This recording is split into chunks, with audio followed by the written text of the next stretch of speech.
Ko te reihi, ono te kaumā waru tēnei ngā wāhine te kaumā, ono taumera roi ho te pake ke taki, ono e 205 te kaumita. Ko te whiringa whānui, tuatahi tēnei o ngā whiringa whānui e iwa. Kei te ara tuarua, te kuraiwi o whakatupuranga ruamono, te kura kaupapa Māori o Tūpoho, Rotorua Girls High School, te kura kaupapa Māori o te Waiu o Ngāti Porou, te kura kaupapa Māori o Kaikohe, Auckland Girls Grammar School, Mount Maunganui College, Tauranga Girls College, Sacred Heart Girls College, me te kura o ngā ruahine rangi kei te aratua ngahuru mā rua, kua tīmata ke te reihi e te whānau tērā pēa ko te aratua rima, e ārahi ana. Aratua ono mo taku he. Engari ara ko te kura o ngā ruahine rangi. Aratua ono me te aratua whitu, me te aratua whā.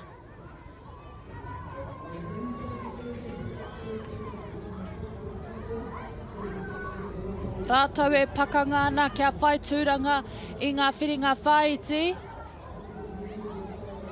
Ka hia pēa ngā marama, kua pauia rātau te whakangungu mo tēnei whakataitai.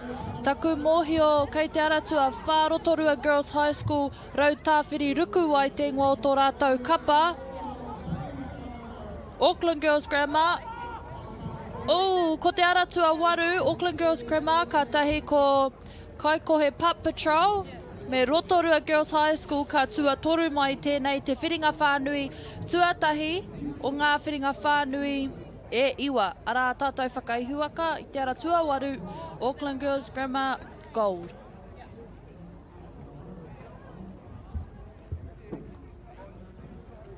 Anei te tōwaitanga.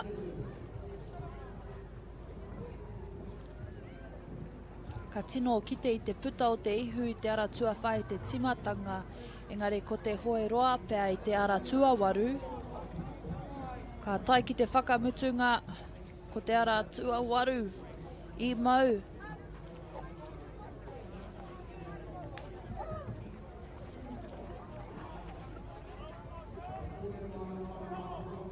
Te rapea koe nei o rātau reihi tuatahi o te whakataitai, ki te kore rātau i hoi ngā wakahaurua.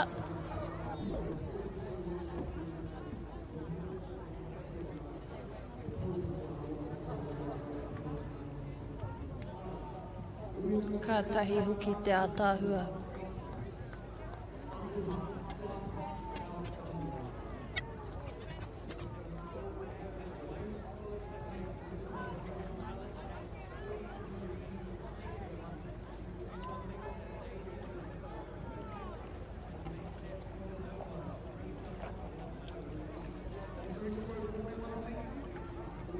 Anei ngā whakaputanga mo taua reihi, aratua waru i tuatahi Auckland Girls Grammar Gold, tuarua aratua whā, Rotorua Girls rautāwhiri ruku wai, tuatoru ko te kura kaupapa Māori o Kaikohe Pup Patrol.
Ko te reihi ono te kaumaiwa tēnei ngā kōtiro te kaumaono taumera roi ho te pake ke take ono ruaraurima te kaumita ko te whiringa whānui tuarua tēnei o ngā whiringa whānui e iwa.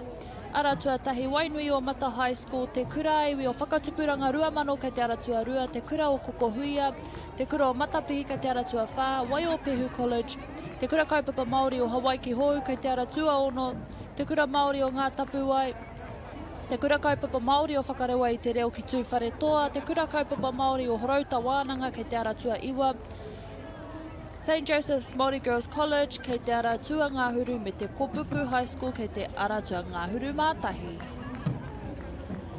E iwa katoa ngā whiringa whānui, mena e pai ana ki ngā mahi whakarau, ngā mahi pangarau, toko maha ngā kōtiro i tēnei tau. Neke atu i te kotahirau whā te kau ngā kura, kua tū te haki whero. Kua tū hoki te haki pango. Pukenga nui te aroa whaitua e mohio ai koe kihia noho ai tō waka. I know myself, I'm still learning how to master the skill of being right up on the start line. O kua tū te haki kākāriki. Tēnei te reihi ono te kauma iwa ngā kōtiro te kauma ono taumera roi ho te pakeke. He whiringa whānui tēnei. Aratua ono. Te kura kaupapa Māori o Hawaii ki Hou. Tērā pēr he tuatahi tanga tēnei ki a rātou. Te taimai ki tēnei whakataetai. E hara i te tauhou ki ngā mahi waka ama te āhua nei me te Aratua Iwa, te kura kaupapa Māori Horauta Wānanga.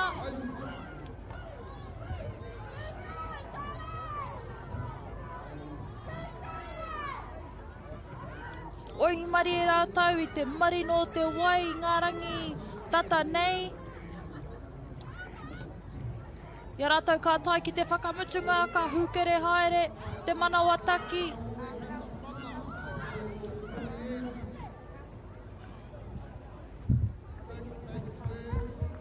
Ko te Aratua ono ka tuatahi kātahi ko te Aratua Iwa nāoai. Taku mōhio ko te Aratua Ngāhuru St. Joseph's Māori Girls College. Ko tare te ingoa o tō rātou kapa engari anei ngā whakaihuaka. Te kura kaupapa Māori o Hawaii ki Hou. Hawaii ki nui te ingoa o tō rātou kapa.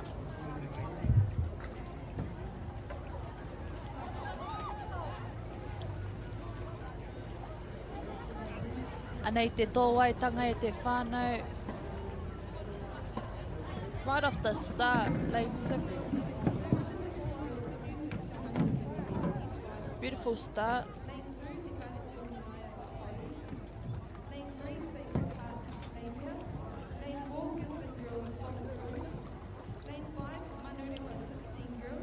Hari ko ana, whakanui ana.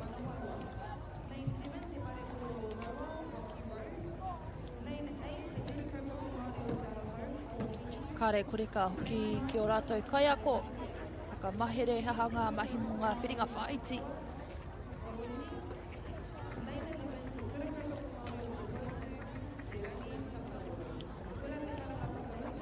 Anei ngā whakaputanga mo te reihi ono te kaumaiwa, tuatahi mai te Aratua ono, te kura kaupapa Māori o Hawaii ki Hou, Hawaii ki nui te ingoa o tō rātou kapa, tuarua, te kura kaupapa Māori o Horauta Wānanga, tuatoru, St. Joseph's Māori Girls College, kōtare, i te Aratua Ngāhuru.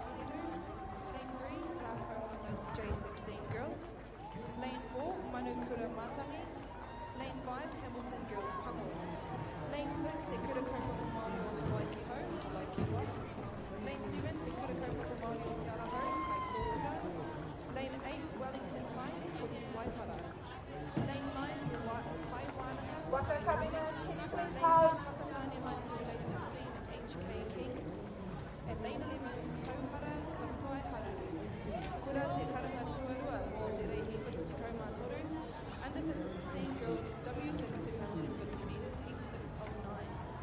This is also the second call for race 74 under 16. Get the MāORI Plus app. Download now on Google Play or the App Store with exclusive viewing and 100% ad-free. Quite like top tier. Watch us anywhere, anytime. Make MāORI Plus your mate and stream now. Okay. Yes. Okay. Yeah.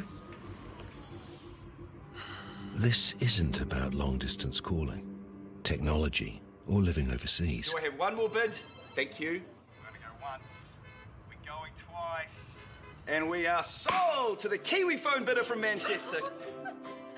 It's about Bailey's finding buyers that others can't.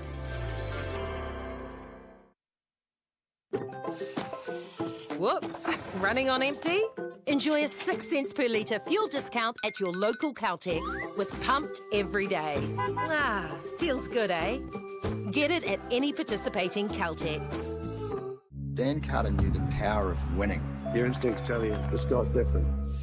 The flip side of that was the intense pressure. I'd go back to my hotel room and I'd be broken. Dan Carter, a perfect 10. Ki whakaata Māori, me MāORI Plus. Okay. Let's go then, eh?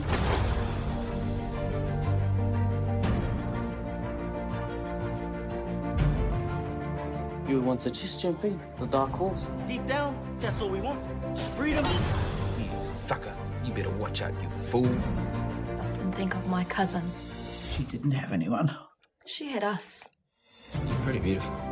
Same.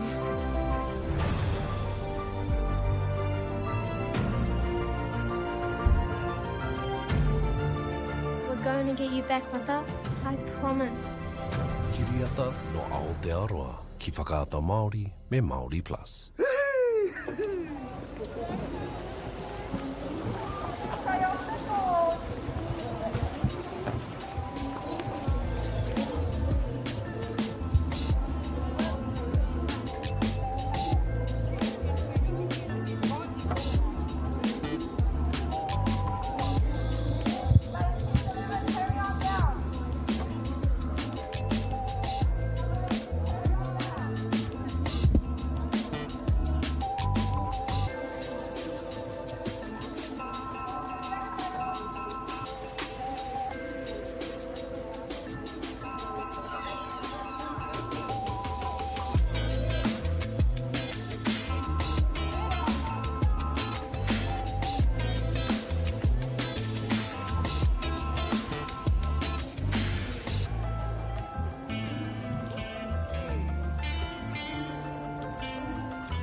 Ko te reihi e whai ake nei e te whānau, ko te reihi whitu te kaunga wahine te kaumaono taumeraro iho te pakeke taki ono ruaraurima te kaumita ko te whiringa whānui tua toru tēnei he haki whero te tūake rā, he haki pango hoki toko maha ngā waka ko whakawhiti te rārangi timata engari waimari e ka whai wā rātou te hoki whakamuri. Back it up. Waimari e hoki. Kua tū te haki kākāriki, e tū tonu ana te haki pango, he tohu tērā, ka pāngia tetahi wāno ki etahi kapa.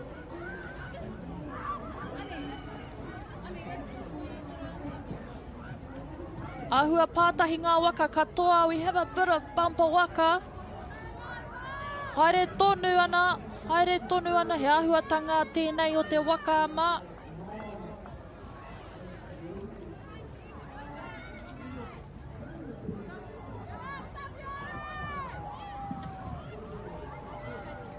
Ara tua ono e arahi ana. Te kura iwi o whakatupuranga 2,000 taku mōhio o taki tō rātau kāinga.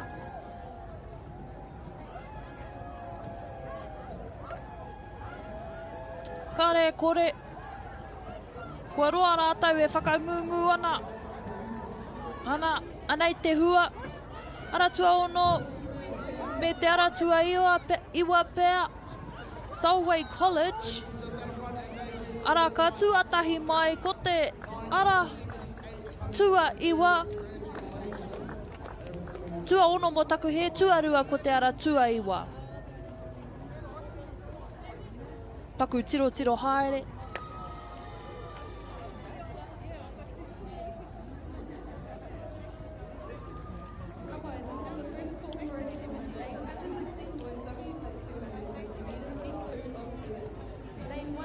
Rātau i whakangungu taku mōhio i tō rātau roto. Engari ana i te tōwaitanga.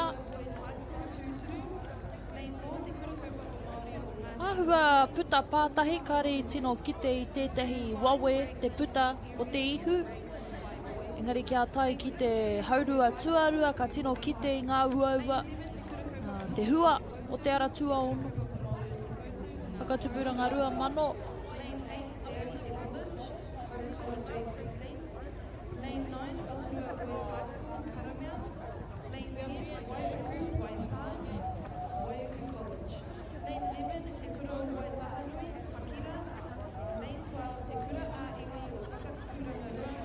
Kia ora e te iwi, ka i taku taha.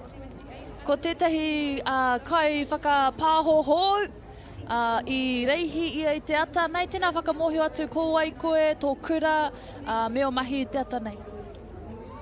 Tēnā tātou ko Gracie tōku ngā huri tēnei no te taitokirau. Engari, i kuraina au no te kuraturua o puke koe koe. I reihi koe te ata nei, i pēhea tō reihi? I pai o kureihi. Kaha te tihi o ngā tino painga kia koe o te whakataitai nei? Ko tētahi painga ko oku hoa ki tōku taha. Anei! Anei tō reihi! Ue. Kei te ara tua tahi koe ne? Ai. Ka tētahi uaua pēr o taua reihi ki a koe. Tino pai te timata.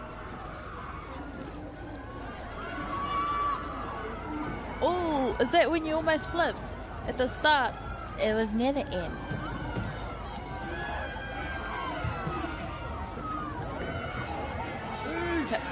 Kōrero hia tō rautaki i konei? Ki te hoi tere. Tērā te... O te roanga o te rei? Ai. Nera? Ai. Kore tae au tērā. Engari, he ekinga nui kia hau nei te whai tūranga i te whiringa toa i te wahanga te ihu ne. Toko mahanga kai hoi tino tere i tēnei tau. No reira, e tino mihi ana kia koe i tō whai tūranga i te whiringa toa te ihu. Me te mōhio he, hine booking ma he tino roa rātau e hoi ana. I te kōrero mai koe, ko tētahi o tino whāinga i tēnei tau. Tētahi o tino whāinga i tēnei tau, kia whaitūranga i te whiringa toa te ihu. E mihi ana kia koe heha ngā piropiro pēr i te ata nei. he āhua whakatau tōku wairua I mua I taku reihi. Ai, he pai. Tēnā koe, mihi ana. Ana I te reihi, whetū te kaumātahi, ngā wāhine, te kaumaono taumera iho te pakeke. Taki ono ruaraurima te kaumita, kei te ara tuatahi te wharekura o Ruatoki Area School, Ruapehu College kei te ara tuarua, te kura kaupapa Māori o Ngāti Kahungunu ki here taunga kei te ara tua toru, te wharekura o Mauao kei te ara tua whā ngātai a te a wharekura, te wharekura o Mauao, Hukarere Girls College, St. Joseph Māori Girls College, John Paul College, te kura kaupapa Māori o Whakarewa I te reo, ki tūwhare toa me Waka Tipu High School kei te ara tua Ngahuru Mātahi.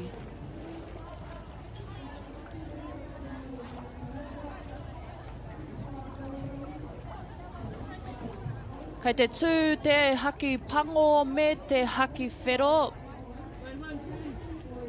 I ona wā ka whakaitia ngā Rolling Stars engari auare ake I tēnei wā. Oh, he kua tū te haki kākāriki e tū tonu ana te haki pango.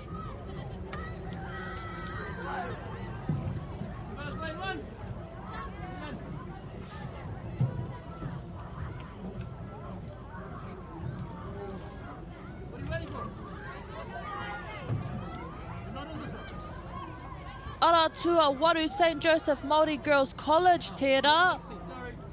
Iwa ka toa ngā whiringa whānui I tēnei reanga, o tira tēnei wāhanga. Ara tua rua e ārahi ana Ruapehu College, kātahi ko te ara tua rimataku mōhio ngātai a te a wharekura. O ne parepare arani te ngoa o tō rātau kapa.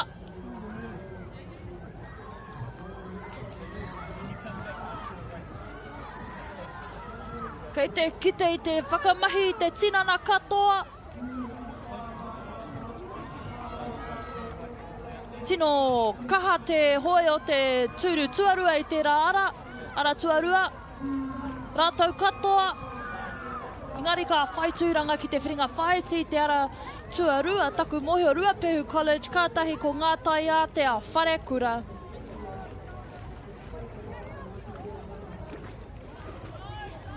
Ara tuarua Ruapehu College, te a tāhua kātahi hoki te tika o taua ingoa ki a rātau. Kua pau te hau te āhua nei. That's what you want to see after a race. Engari anei te tōwaitanga e te whānau. Unfortunately, we had some teams over the start line when the green flag came up. Ko ngā whakaputanga tika ka kite I live results, ne? Hei reira te wahi tika e kite ai. I definitely know the feeling when you've left it all out there. Ka nui te mihi kotiro mā, wahine mā.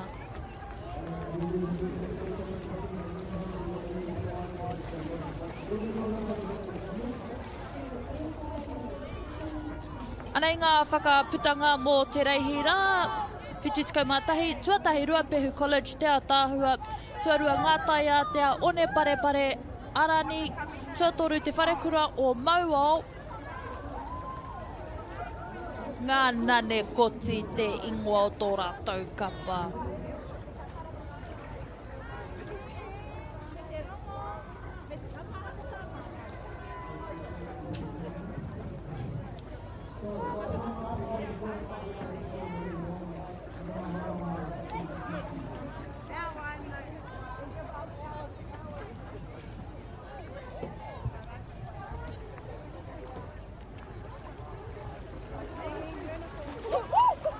Ka nui te mihi ki ngā kai tuao. Rātau, mei kore ake rātau ka kore te whakataetai nei.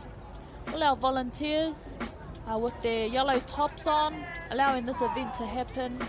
Ka nui te mihi kia rātau. Look at that, standing in the cold water for most of the day of the week. Allowing our rangatahi to get out and race. Ka nui te mihi.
Ko te reihi, whetū tekauma rua tēnei ngā kōtiro, tekauma ono taumera roiho te pakeke taki ono rua raurima te kaumita, he whiringa whānui, te whiringa whānui, tua rima o ngā whiringa whānui e iwa e te whānau. Kei te aratua rua Solway College, Sacred Heart College, kei te aratua toru Gisborne Girls High School, Manurewa High School, Whanganui City College, te whare kura o Maua, te kura kaupapa Māori o te Arahou, Whangamata Area School, te kura kaupapa Māori o te Orini, te kura kaupapa Māori o te Koutu, kei te aratua Ngāhuru Mā Tahi. Koi tērā kei mua, ko te aratua whā, Gisborne Girls High School, Sonic Booms te ngō tō rātau kapa. Puta noa ana te ihu i tēnei wā, mā rake te kite. Taku mohio ko riri ata tērā, te whakaihuaka mō ngā takitahi i tēnei tau.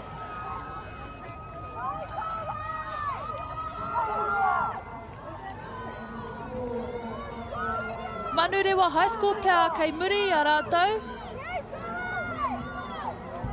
Aratua rima, katai ko te aratua rua. Sacred Heart College, Heart Nep te ngō tō rātau kapa. Sonic Booms te ngō tō rātau kapa, Gisborne Girls High School. Ngā whakaihuaka mō te whiringa whānui tua rima o ngā whiringa whānui e iwa.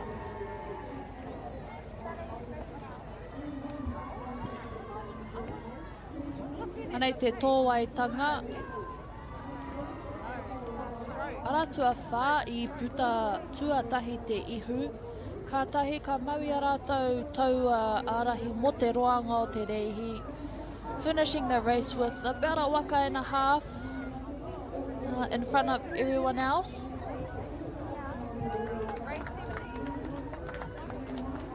Ooh, me te atahua o rātou hoi.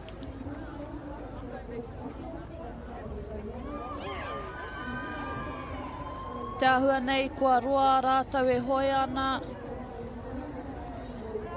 Gisborne Girls, Sonic Booms, tuatahi manu rewa, tuarua te kāreti o manaia tapairu. Kanui te mihi ko tiroma, hika kāna te mātaki a koutou i ngā whiringa whaiti, me ngā whiringa toa.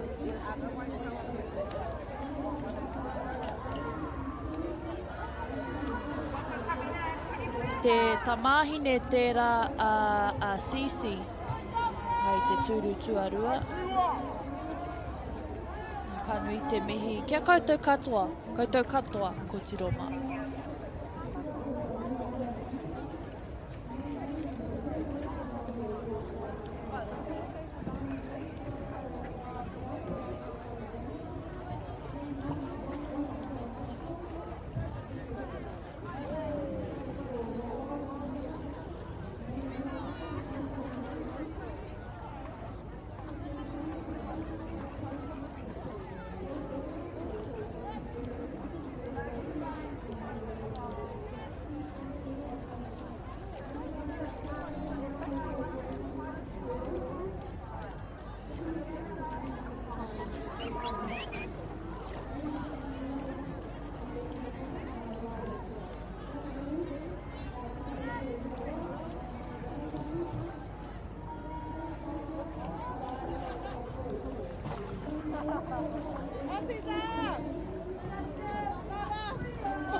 This is the heat 6 of 9 under 16 girls W6 250 metres. Kei te ara tuatahi Whangamata Area School, kei te ara tuarua St. Joseph's Māori Girls, kei te ara tuatoru Te Wharekura o Rākaumanga, kei te ara tuawha Manukura, kei te ara tuarima Hamilton Girls High School, kei te ara tuaono Te Kurakaupapa Māori o Hawaii Hou, kei te ara tua Whitu Te Kurakaupapa Māori o Te Araho, kei te ara tua Waru Wellington High School, kei te ara tua Iwa Tai Wānanga, kei te ara tua Ngāhuru Whakatāne High School mō Takuhe, kei te ara tua Ngāhuru Mā Tahi Tauhara College.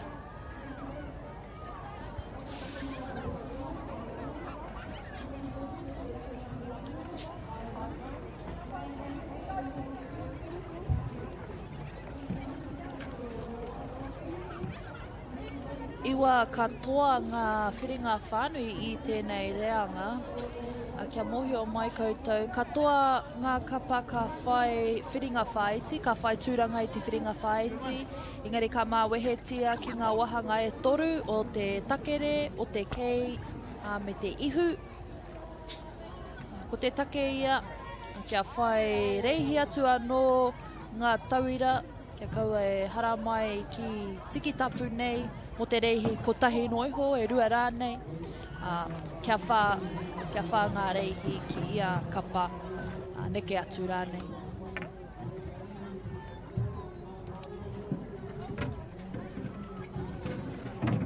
Ko tū te haki whero me te haki pango. Quite frequent this year that we see the black flag. So a reminder to stay behind the start line at the iwi. 250 metres near, not 245. Make sure everybody's behind the start line. I think our rangatahi are quite fortunate. Our boat, our flag people, allowing enough time to get behind the start line. But we have a green flag e te whānau. Hukere ana i te ara tuarua. St. Joseph's Māori Girls College tērā. Me te ara tuawhitu pēr. Te kura Māori o te ara hou. Long and strong tērā, e kite ana. Aratua Waru hoki, Wellington High School. Ko te aratua whitu, me te aratua rua, te kura kaupapa Māori o te ara hou, me St. Joseph's Māori Girls College. Pakanga ana ko Whakatāne High School i te aratua ngāhuru. Ka toa rātau e hia tūranga ana ki te whiringa whaiti.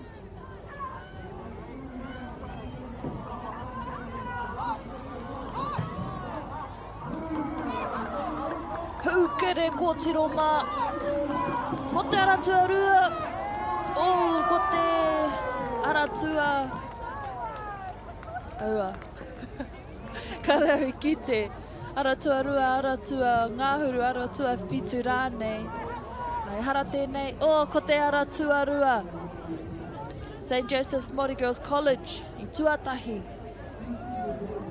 Mo te whiringa whānui, tua ono o ngā whiringa whānui e iwa.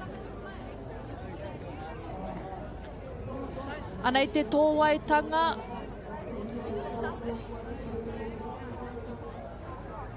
Actually just seeing lane 1 correct there, Waka, that's beautiful. Pai te kite i tērā.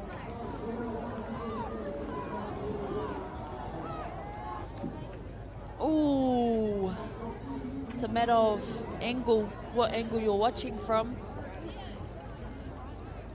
Waimari e ngā kaimahi te rārangi mutunga ki te a tātou whakaihua kai te aratuarua St. Joseph's Māori Girls College. Kereru te ingoa o tō rātou kapa.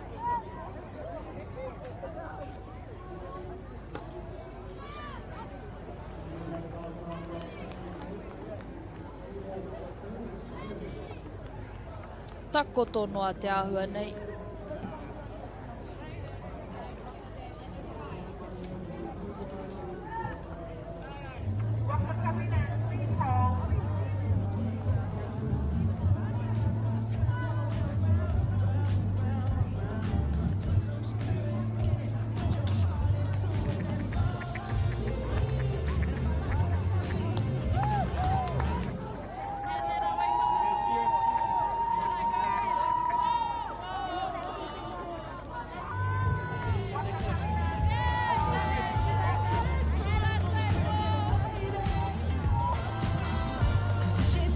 That should be minus like 2 weeks old, never know it. You are so old. How do you not know with us? Not up to date with the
this is our race heat 7 of 9 under 16 girls W6 250 metres. Kei te aratua tahi te kura o Kokohuia, kei te aratua rua te wharekura o Mauao, kei te aratua toru Rotorua Girls High School, kei te aratua wha te wharekura o Mauao, kei te aratua rima te kura kaupapa o Ruamata, kei te aratua o Ono Hamilton Girls High School, kei te aratua Whitu Rotorua Girls High School, kei te aratua Waru te kura kaupapa Māori o te rangi a Niwaniwa, kei te aratua Iwa Horowhenua College, kei te aratua Ngahuru Opononi Area School, kei te aratua Ngahuru Mātahi Waiuku College.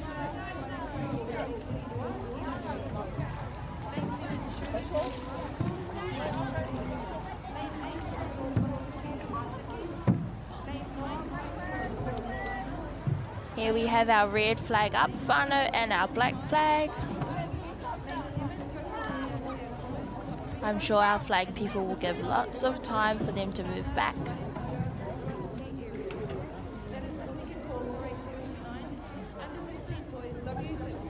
And our green flag. Kia mohio mai te tū tonu te haki kakariki. Pango I te wai tū te haki kakariki. There'll be some time penalties for a few of our kura. Engari kia haere tonu ngā mahi aratua iwa tērā. Horowhenua College. Kura haupo kōhine te ngō tō rātou kapa.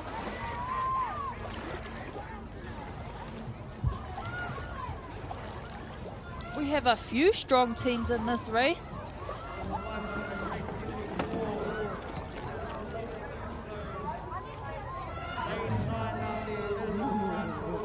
Te kura kaupapa o Ruamata, ara tuarima.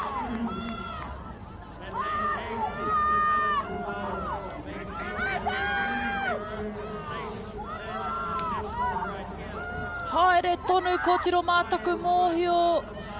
Te kura kaupapa o Ruamata tērā I te ara tuarima.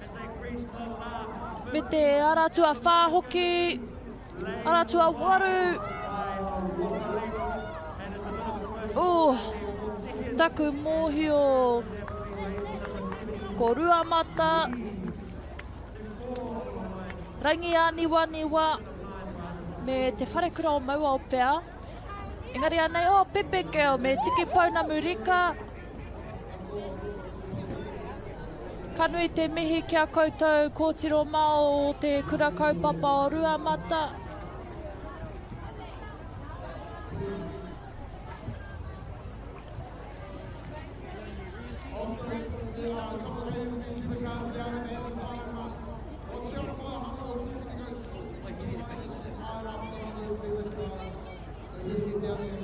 Lane 5 leading most of the race.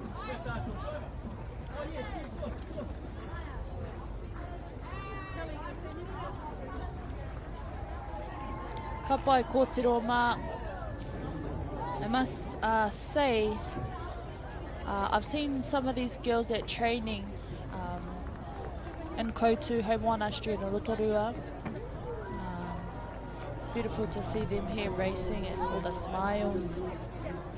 Ka nui te mihi ki a koutou.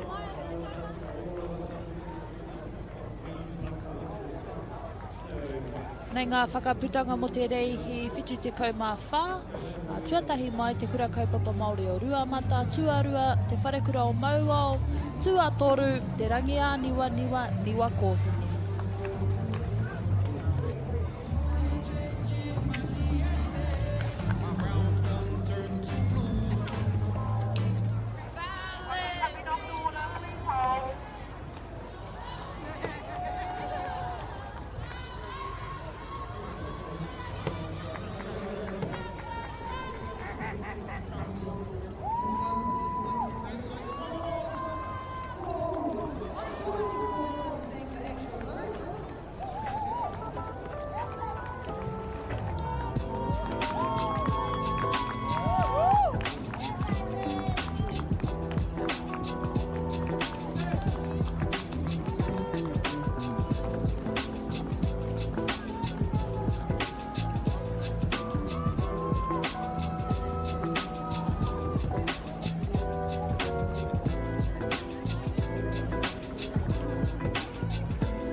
This is race 75, under 16 girls, W6 250 metre, heat 8 of 9. Kei te ara tuatahi Lytton High School, kei te ara tuarua te wharekura o Mauao, kei te ara tuatoru Aotea College, kei te ara tuawha Tolaga Bay Area School, kei te ara tuarima Trident High School, kei te ara tuaono Hamilton Girls High School, kei te ara tuawhitu te wharekura o te Rauaroha, kei te ara tuawaru Rotorua Lakes High School, mō taku he, kei te ara tuaiwa Taiwananga, kei te ara tua Ngāhuru Waiheke High School, kei te ara tua Ngāhuru Mātahi Raglan Area School, kei te ara tua Ngāhuru Mārua College te Paopao no te whenua tāwahi o Tahiti.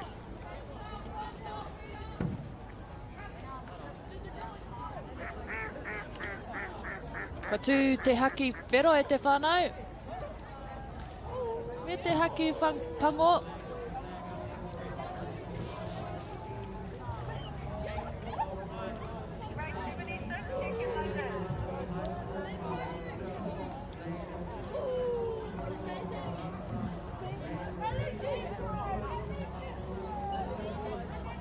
Our race organisers wanting our canoes all behind the line of flags and buoys, which we call the start line. 250 metres. Ka tū te haki kākāriki, tū tonu ana te haki pango. Time penalties e te whānau for those who were over the start line when the green flag went up. First out of the blocks, I think it's lane 1, Lytton High School. Aratua Ngāhuru Mātahi Tera, Raglan Area School.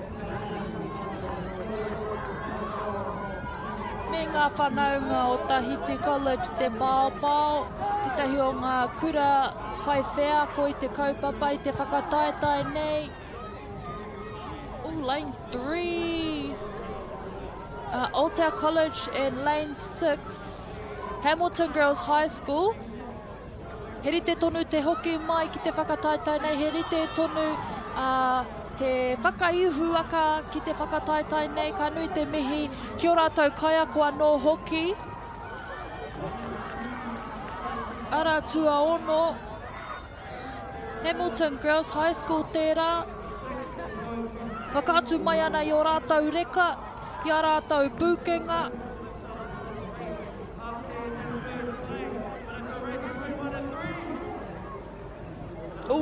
Mo te tūranga tuarua. I'm going to say lane 1. Possibly lane 3 coming third. But Ngā Ture Hape is my name and live results is where the results are. Ara tua ono, tuatahi mai Hamilton Girls High School. Koura te ngō tō rātou kapa, nā whai anō.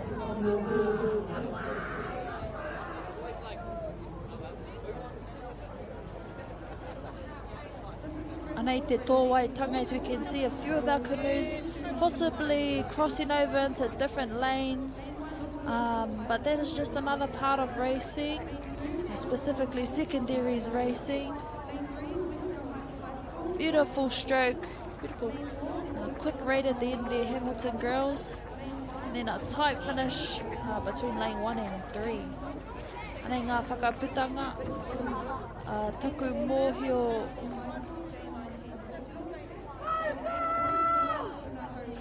Anei ngā whakaputanga tuatahi ko Hamilton Girls Koura, tuarua Lytton Māreikura, tuatoru Aotea Whaamalosi. O te tūranga tuatoru.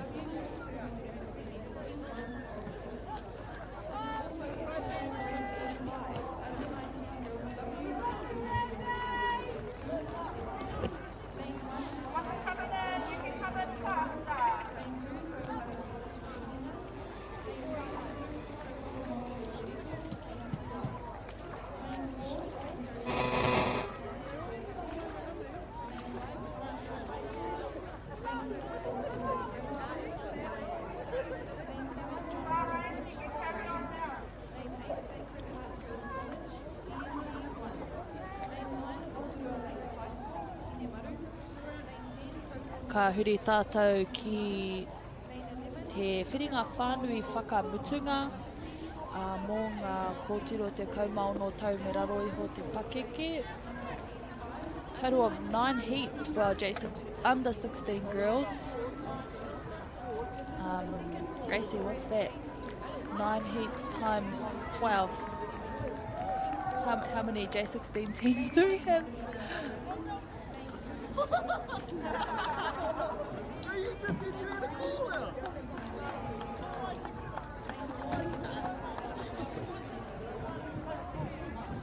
Crickets, e te whānau crickets. Heaps anyway, heaps of teams.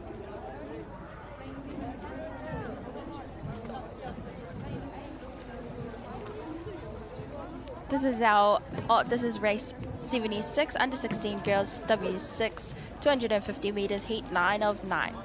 Kei te aratua rua, Gisborne Girls High School, kei te aratua toru, te kura kaupapa Māori o te rito, kei te aratua whā, Taupua Nui a Tia College, kei te aratua rima, Tauhara College, kei te aratua ono, Onewhiro Area School, kei te aratua whitu, Waiuku College, kei te aratua waru, te kura kaupapa Māori o te Kautu, kei te aratua iwa, te wharekura o Rākau Mangamanga, kei te aratua ngahuru, ngā tai a te wharekura, me te aratua ngahuru mātahi tai wānanga.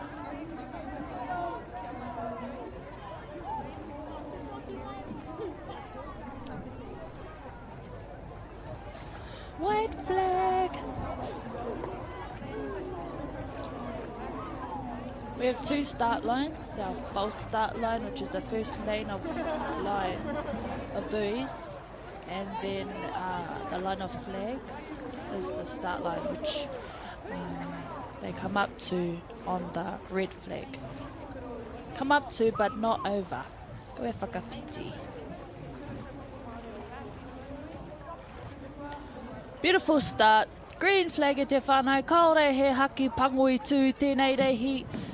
Beautiful to see. Beautiful in lane number 2. Gisborne Girls High School. Chika booms te ingoa tō rātou kapa. Tino auaha te whakaingoa, tangata whakaingoa I te kapa. Tai wālanga possibly in lane 11 as well. Me te aratua ono te kuraiwi o whakatupuranga rua mano. Kura kaupapa Māori o te koutu tērā. Lane 11, 6 and 2, pakanga namo te tūranga.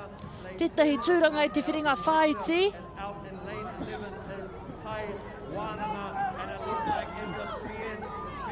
Oh, taku mōhio ko tai wānanga pēr. Can see all 6 of them paddling. Puku mahi ana te kaiurungi. Te kuraiwi o whakatupuranga rua mano.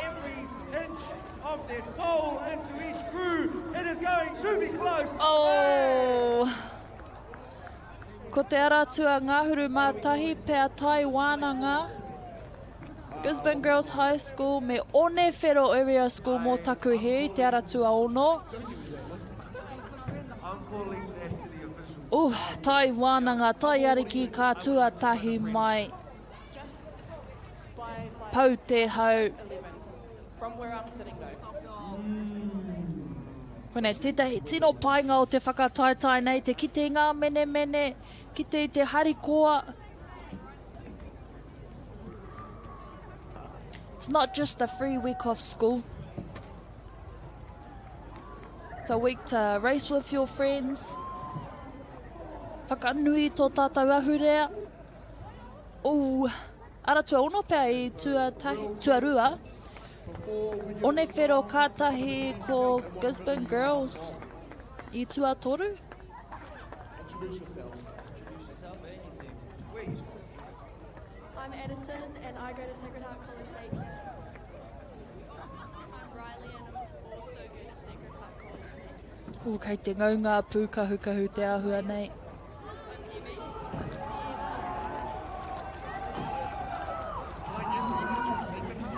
Tino whrehe ngā hoi. I am from Naples. Whakanui ka tika.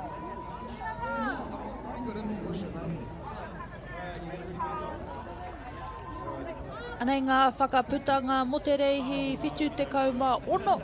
Tuatahi mai Taiwan ngā taiariki. Tuarua, one whero, tuatoru, Gisborne Girls, Chickabooms. So, okay, so if it's coaching, it's a lap around the mark. There we go, right, you guys ready? Here we go.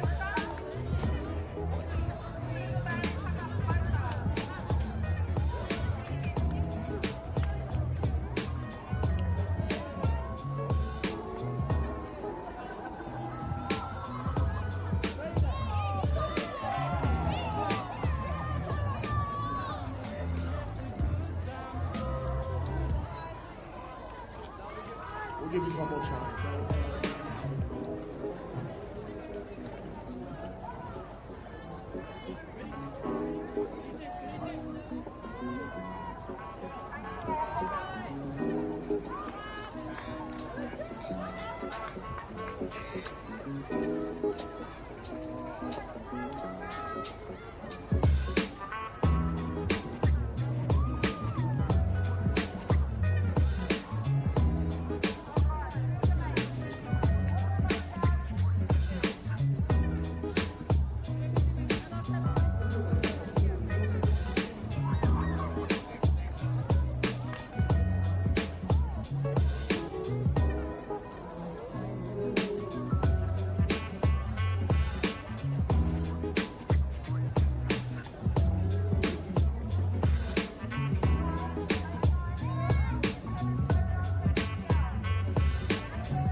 This is race 77, first heat of 7 under-16 boys, W6, 250 metres. Kei te aratuatahi, Rotorua Lakes High School.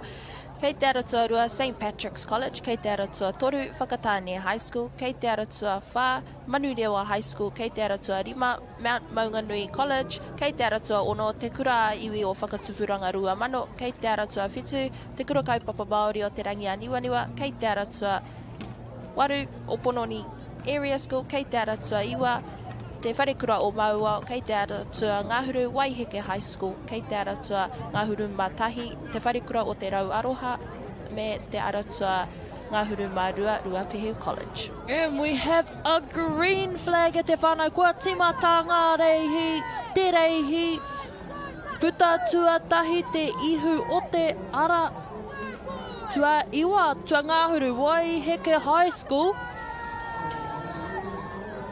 me te aratua whitu pea, te kura kaupapa Māori o te rangi a Niwaniwa, nā whai anō he rite tonu te puta o te ihu o taua kapa.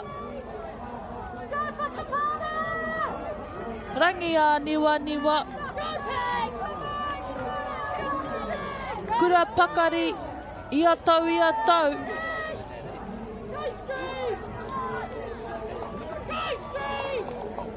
Ko tetehi ua pea o ngā take ono, ko te whakaako i tetehi tāngata, te urungi, te waka, pukenga nui tērā. Kaore he aha i te aratua whitu ia te rangi a Niwaniwa. Tuarua ko te aratua Ngāhuru, tuatoru ko te aratua Waru. Rangi a Niwaniwa, Waiheke, me Opononi Area School. Engari anei, te rangi a Niwaniwa, Niwa I Roam. Ki te kore koe mōhi o I Roam, te kōmuri hanga o Māori.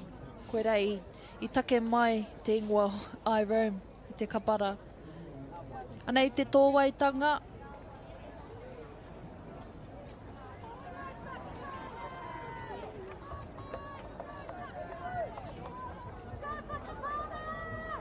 roanga o te reihi. Ko te rangi a niwa tērā ārahi ana. Timata pakari hoki i te aratua Ngāhuru Waiheke High School. Engari ka puta te ihu, ka mau tērā kia te rangi a niwa. Rātau i tae mai, taku mohi o tōna 100 kiromita. Te roa o te traiwa mai.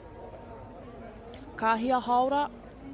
Engari anei ngā whakaputanga, te rangi a niwa I Rome, tuatahi mai Waiheke, Skinners I Tuarua, Opononi Area School, Rāhiri, te ingoa o tō rātau kapa.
Ko te reihi whetu te kau mā warunga tama, te kau mā ono taumiraro iho te pake ke taki ono ruaraurima te kau mita, he whiringa whānui, tuarua o ngā whiringa whānui e whitu. Aratua tahi, Lytton High School, Aratua rua Whakatāne High School, Rotorua Boys High School, kei te aratua toru, te kura kaupapa Māori o Ngāti Ruanui, Raglan Area School, Pukekohe High School, te kura kaupapa Māori o te Koutu, kei te aratua whitu, te Aute College, Rotorua Boys High School, Waiuku College, te kura o Waitaha Nui kei te aratua Ngahuru Mātahi, e te kura aiwi o Whakatupuranga Rua Mano kei te aratua Ngahuru Mārua.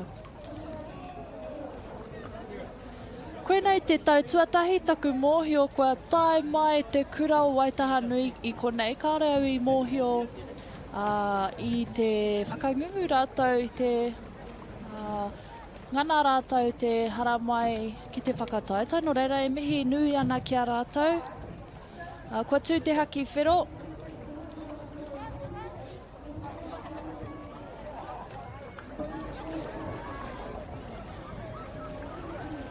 Black flag a te whānau hoki whakamuri.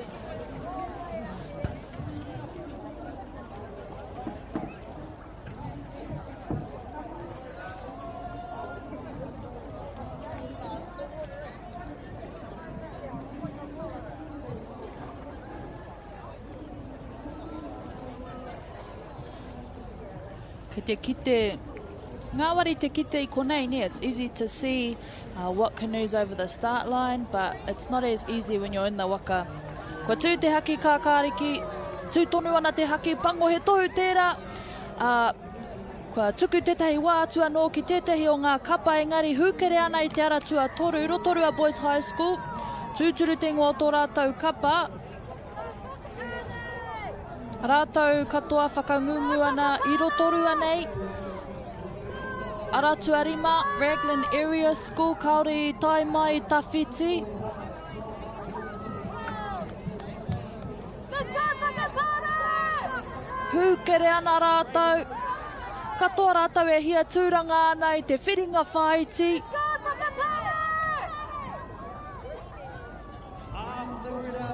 Takoto noa tamama. Aratua toru tērā. Rotorua Boys High School. Oh, ko te aratua toru. Rotorua Boys High School. Kātahi ko te aratua ngahuru mā rua pēr. Te kuraiwi o whakatupuranga rua mano. Miharo tamama, Rotorua Boys High School, tūturu te ngoa tō rātou kapa. Engari ka nui te mihi ki a tātou kaihoi katoa. Me te ua o ngā whakangungu ki a rātou anei, te tōwaitanga. Kaore i tino mārakerake te ki te kōwai puta tuatahi, engari kia tai ki te haurua, Rotorua Boys High School tērā. Ko te pakanga pēa mo te tūranga tuarua i te mutunga iho. Aratua ngahuru mā rua kātai ko te aratua rima pēa. Te kuraiwi o whakatupuranga rua mano me Raglan Area School tua toru a ki taku mōhio. Kāre kē he tiro i a Rotorua Boys High School.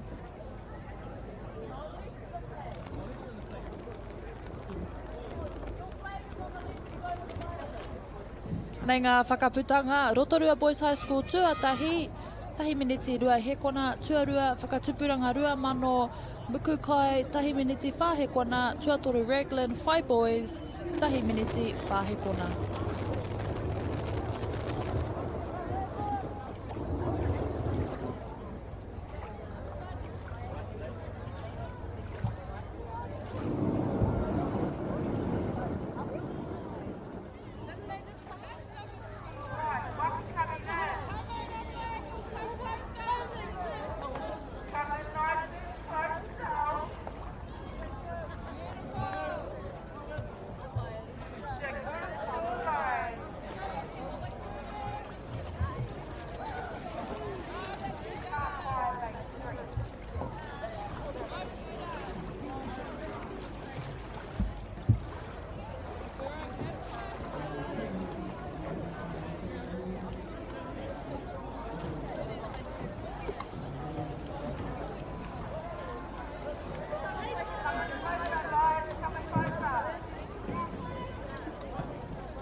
This is race 79, under 16 boys, W6, 250 metre heat, 3 of 7.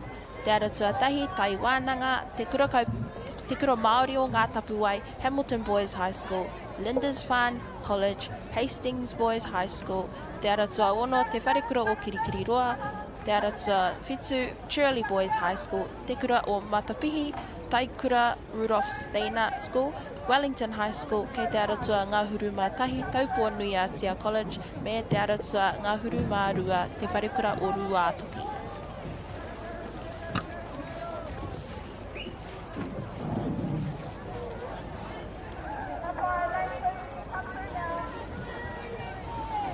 Ka tū te haki mā, te haki whero Waimari e kaore tino rongo ana i te hau, i tēnei ienei rangi e rua. Kāre he takunga kia whakawhiti ara, kua tū te haki kākāriki. Still anyone's race at this point.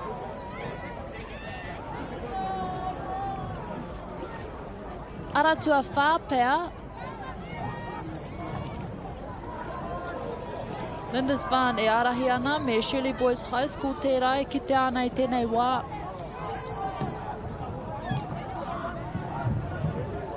Aratua whā. Lindisfarne motu tapu whiwhi a te ngoa. Ko te pakanga pēa mo te tūranga tuarua.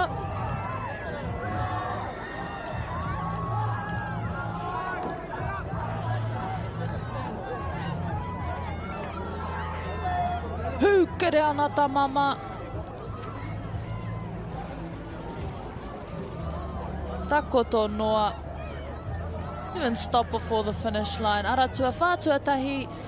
Ka tahi ko te aratua whitu. Taku mōhio i Tuarua. Shirley Boys High School. Kārei ki te kōwai i Tuatoru. Lindisfarne College motu tapu whiwhia ngā whakaihuaka mo tēnei te whiringa whānui Tuatoru o ngā whiringa whānui e whitu.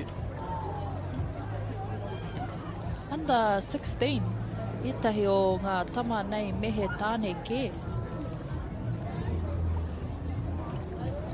Anei te tōwaitanga e te whānau.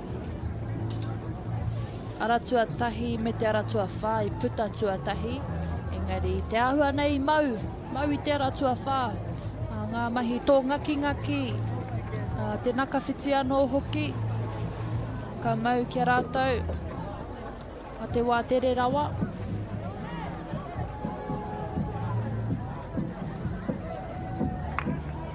Rātou ka whai tūranga i te whiringa whaiti i te wahanga te ihu. Nei ngā whakaputanga mo te reihi whitu te kaumaiwa Lindisfarne College motu tapu whiwhia Tuarua i te aratua whitu Shirley Boys High School manawa nui Tuatoru i te aratua ono te wharekura o Kirikiriroa Iranui.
Here we have race 80 under 16 boys, W6, 250 metres, heat 4 of 7. Lane 1, Manukura, te kura kaupapa Māori o Tūpoho, kei te aratua toru, Waka Tipu High School. Te kura iwi o whakatupuranga rua mano, te kura kaupapa Māori o Whakarewa, te kura kaupapa Māori o Te Kautu, kei te aratua whitu, Tauranga Boys High School, Rotorua Boys High School, te kura kaupapa Māori o Kaikohe, Hastings Boys High School, kei te aratua Ngāhuru Mātahi, St. John's College, me te aratua Ngāhuru Mā Rua College te Pāpao. Tuana te haki mai tēnei wā. Me te haki whero.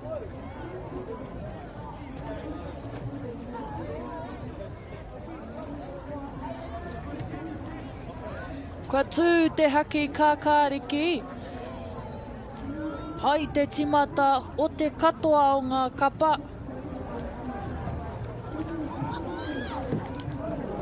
Aratua tahi tērā i tēnei wai ki te ana manukura.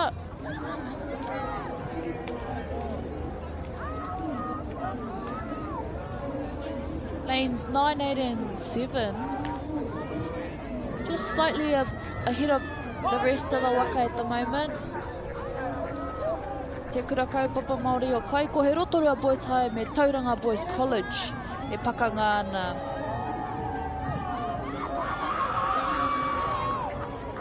Katoa rātau e hia tūranga ana te whiringa whaiti. Me pēhea e kore ai tā college te pāpao pakanga ki a rātau. Kari tai mai ki te tākaro māpere. Ko te arātua ngahuru mārua pēr. I tuatahi. Me te arātua iwa, te kura kaupapa Māori o Kaikohe. Manukura rānei. Rotorua Boys High rānei. Tauranga Boys rānei. Me he whiringa toa kētau areihi.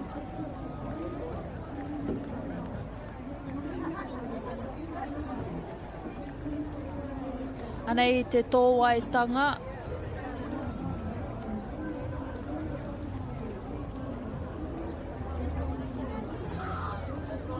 Kura kaupapa Māori o Kaikohe.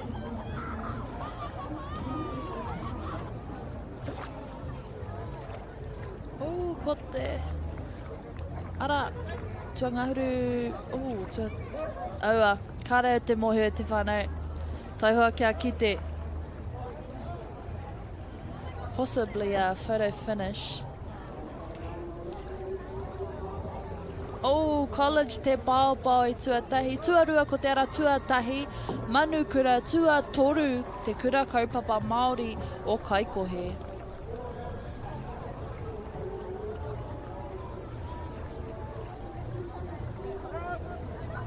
College te pāopao tērā. Ngā whanaunga tahiti. Kare kore rongoa nei te makariri konei. Ka nui te mihi kia rātau. Hei tai mai aha koa te tawhiti.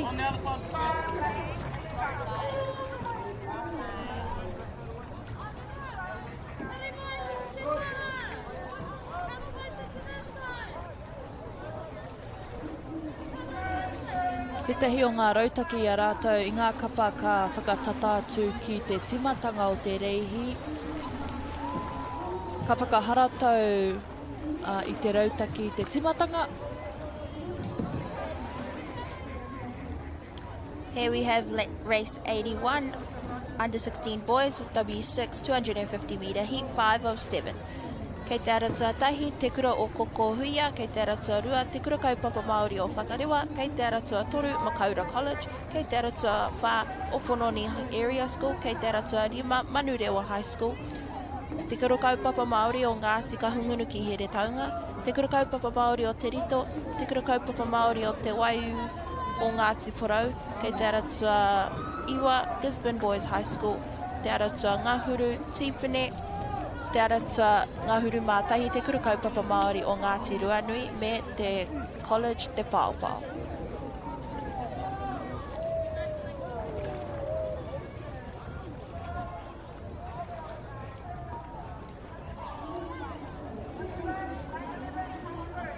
Ko te haki mātera e tuana i tēnei wā. Tēnei te whiringa whānui tuarima. We have a red flag.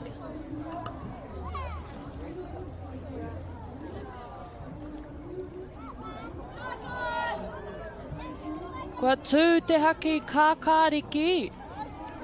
Te rāpea karekau he ara tuarua, engari hūkere ana te ara tuatoru me te ara tuarima. MāORI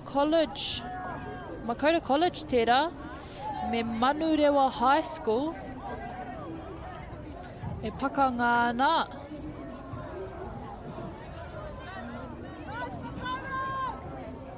rongo i te umere, te akiaki o ngā whānau I konei I te whenua.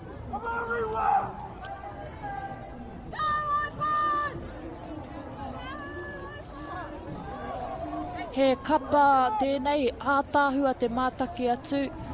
He waihoe te take. He tō ngaki te take.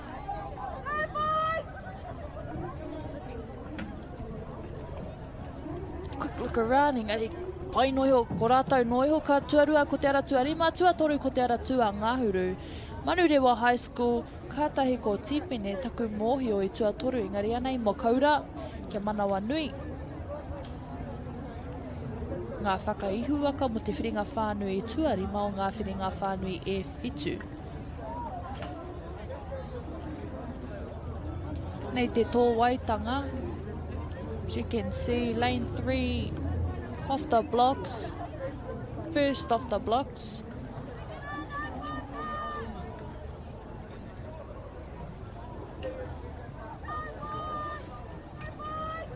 Kāreke he tiro kia tai ki te mutunga. Te ahua nei koera tētahi o ngā tikanga ne. Not allowed to look around until they get to the finish line. Ka mau te wehi, karawe tamama.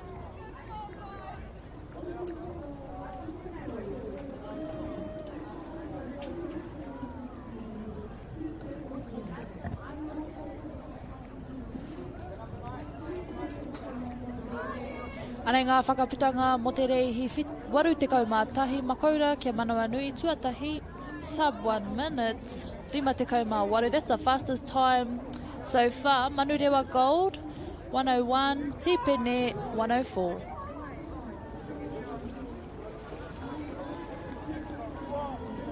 Makaura, te ahua nei, a team to keep an eye out on.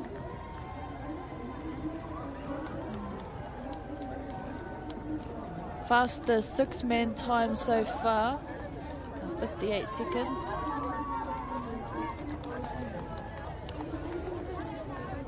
Ko tahi anō te whiringa whānui I te reanga te kaumao taumiraro iho e toi ana.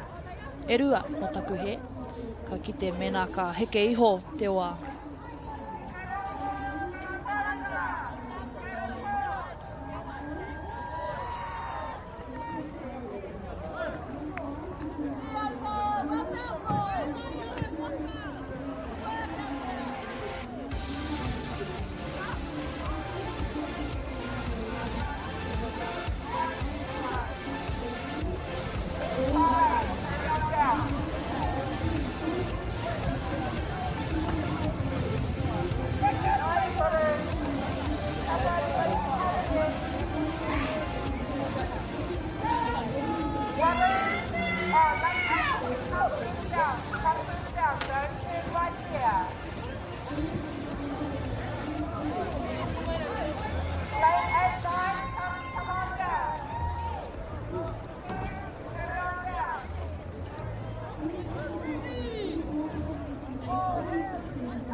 Here we have race 82, under 16 boys, W6, 250 metre, heat 6 of 7. Kei te aratua tahi, te wharekura o rākau mangamanga, kei te aratua rua, Napier Boys High School, kei te aratua toru, te wharekura o MΑORI, Mount Maunganui College, te kura o Kokohuia, Tauhara College, kei te aratua whitu, Onewhero Area School, kei te aratua waru, te kura kaupapa o Ruamata, Rotorua Lakes High School, Francis Douglas Memorial College, kei te aratua Ngahuru Mātahi Kaipura College.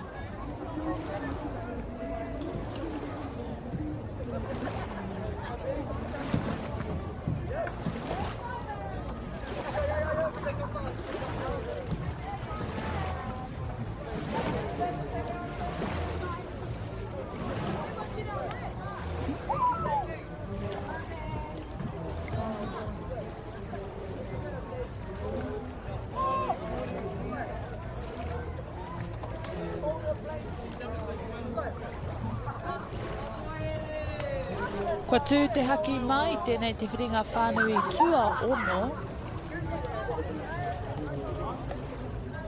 Rima te kaumā waru he kona te wā, te rera wai tēnei wā. ki whero e tū ana.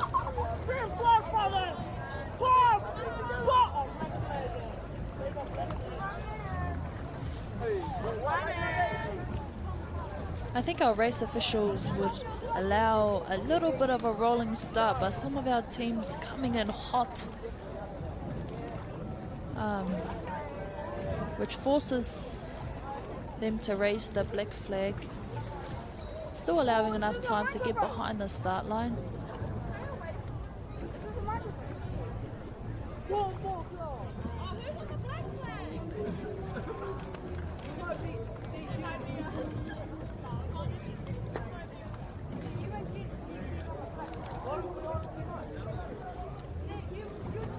He pukenga nui te rā. Ko tū te haki ka kāriki, we still have a couple teams backpedaling. Engari, kia haere tonu, aratua tahi te wharekura o rākau manga tērā. Hūkere ana, ka te kite te huka o te wai ki muri a rātau.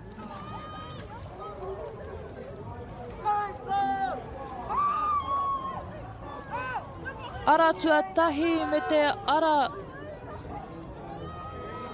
kura kaupapa o rua mata pēa, tērā.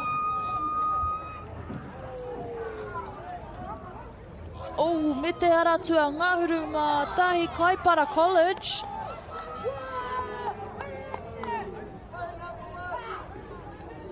Te whare kura o rākau manga. Pushing.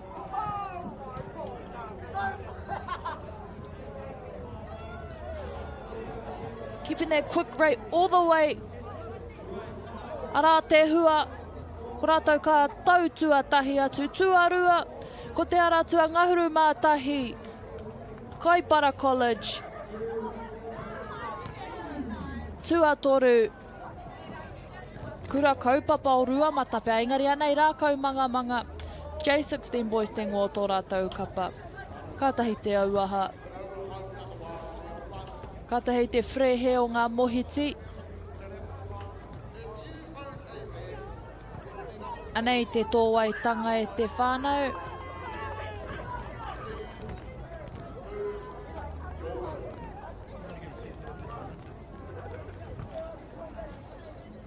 Beautiful.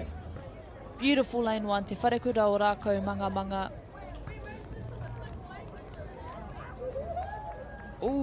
Lane 7. One whero pēr I tuatoru.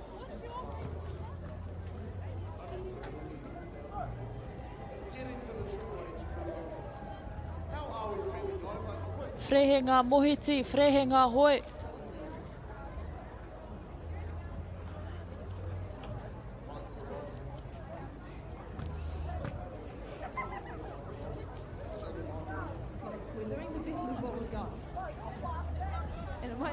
Miharo tamama, kātahi anei ngā whakaputanga. Tuatahi rākau manga J16 boys 103.99, Kaipara White Bay 108.59, Onewhero 109.43.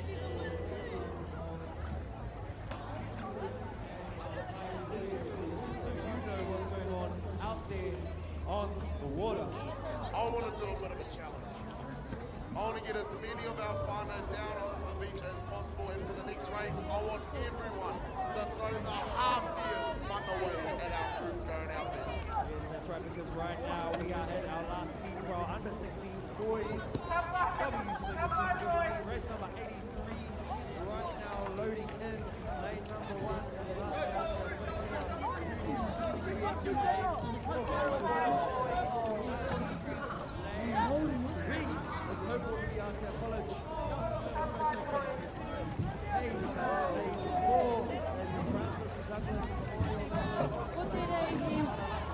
Waru te kauma toru tēnei, ngā tama te kauma ono tau me raro iho te pake ke taki ono ruara rima te kaumita. Tū aratua tahi ngā tai atea pūre kiwi aratua rua horowhenua kokonatis. Aratua toru tauponu ia tia hei, aratua wha Francis Douglas, pararaki aratua rima Rotorua Boys High School, Makatiti. Te kura ngā rua hinerangi ki te aratua ono, te kura kaupapa Māori Hoane Waititi, Kaipara Young'uns, Wainui o Mata, Te wharekura o Mauao, Te Kopuku High School, Taitama 16s.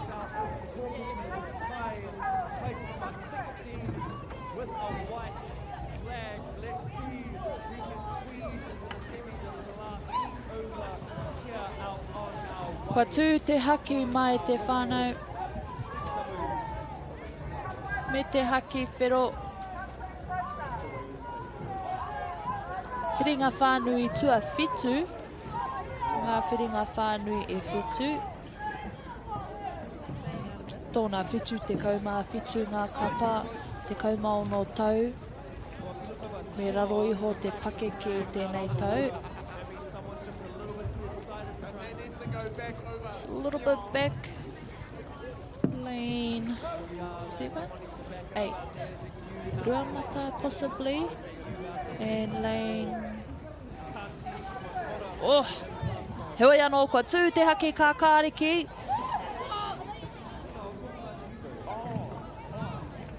Ara tua tahi te whare kura o... Oh, kei te tuki ngā waka. Ngā tai a te a whare kura i te ara tuatahi. Ara tua whitu, te kura kaupapa Māori o Hoani Waititi marae.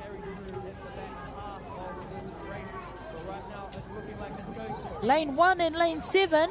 Ngā tai a te kura kaupapa Māori Hoani Waititi.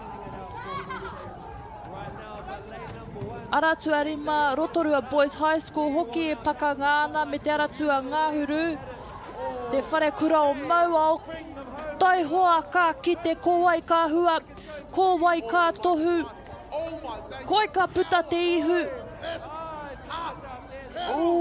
Ko te aratua whitu, ko te aratua tahi. Taku mōhio. Ko te aratua whitu pea. Te kura kaupapa Māori o Hoani Waititi marae tuarua ko ngā tai a te a whare kura. Miharo katoa, te katoa o ngā tāne, ngā tama i tēnei whiringa whānui tua whitu.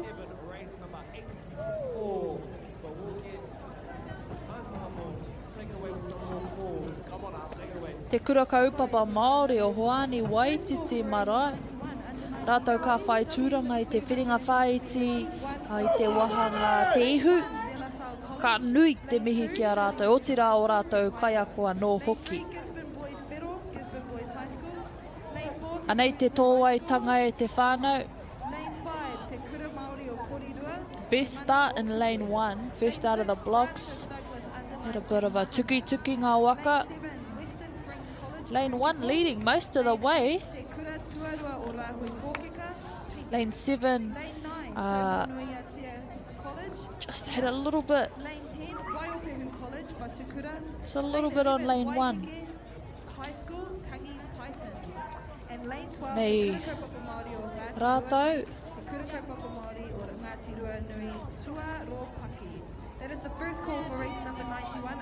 Anei ngā whakaputanga mo te reihi whitu te waru te kaumātoru.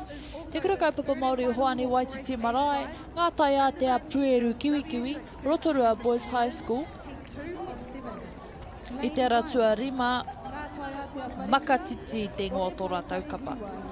Lane 2, Tauhara College, Pihi Pihinga. Lane 3, Te Kura Kaupapa Māori o Te Rito, Kirikua. Lane 4, St. Joseph's Māori College, Kirikua. Lane 5, Tamatea High School. Lane 6, Auckland Girls Grammar School. Lane 7, John Paul College, Hawaii. Lane 8, St. Paul Arts TNT. Lane 10, Lane 10, Tamatea College, Kirikua. And Lane 11, Te Kura Kaupapa Māori o Tawakoa. Under 19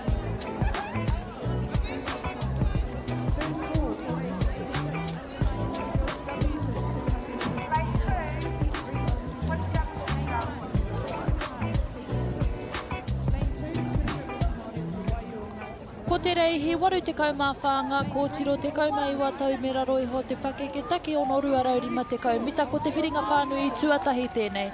Ara tuatahi Rotorua Girls High School, ara tuarua Waiōpehu College, ara tua toru Western Heights High School, te kura kaupapa Māori o Wairarapa kei te ara tua whā, te whatatau o Putauaki kei te ara tua Rima, Gisborne Girls High School kei te ara tua Ono, Whakatāne High School, Horowhenua College, te Paipai o Aotea kei te ara tua Iwa, Spotswood College kei te ara tua Ngahuru, me Taikura Rudolph Steiner School kei te ara tua Ngahuru Mātahi. W6, 250, heat 3 of 7. Third and final call for race 87, under 19 girls, W6, 250, heat 4 of 7. Lane 1, Te Kura Kaupapa Māori o Tūpoho, Te Wehi. Lane 2, JPC Tuakana. Lane 3, Whanganui City College, Manawanui. Lane 4, Lytton Wairere. Lane 5, Te Kura Māori o Ngātapua. Lane 6, Te Kura Kaupapa Māori o Ngāti Kahupunu ki Heretaunga. Hine Brooking. Tētahi o ngā whakaihuaka. Te whakaihuaka I te ata nei. She took out the under 19 W1 250 metres this morning. And now she turns to steer her kapa. Gisborne Girls High School taku mōhio. Big booms. They must be the pakeke. Haki whero e tuana I tēnei wā. Lane 1, New Plymouth Girls High School, Swagalicious. Lane 2, Te Kura o Matapihi, Kātahi. Lane 3, Bay of Islands. Haki Pango, as we've seen previously. Kapa coming over the start line. Lane 5, Te Whare Kura o Moa, Stallions. Lane 6, Napier Girls High, Ngā Ahukura. Lane 7, Te Kura Kaupapa Māori o Te Araho, Harangi. Lane 8, Epsom Girls Grammar School, under 19. Lane 9, Horowhenua College. Can be quite difficult sometimes. Engari kua tū te haki kā kāriki. Tēnei te rei he waru te kaumā whānga wāhine te kaumā iwa tau me raro iho te pake ke taki ono ruarau rima te kaumita ko te whiringa whānui tēnei. Ara tua whitu e kite ana tēnei wā Whakatāne High School. Kōtiro Gauteng o tō rātou kapa. Aratua ono me te aratua toru, Gisborne Girls High School me Western Heights High School. Ki te ana I te pakari, te aratua ono. Aratua Ngāhuru Mātahi, Taikura Rudolph Steiner School.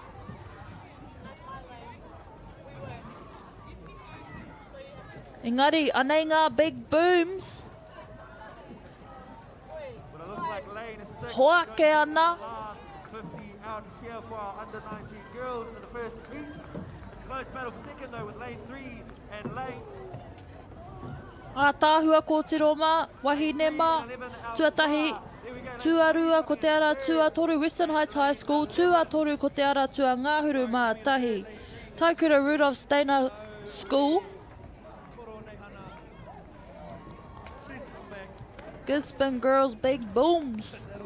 Race number 84. Heat 1 of 7 for our under 19 2. Anei te tōwaitanga. Tētahi pēo ngā kapa I whakawhiti wawe I te rārangi tīmata.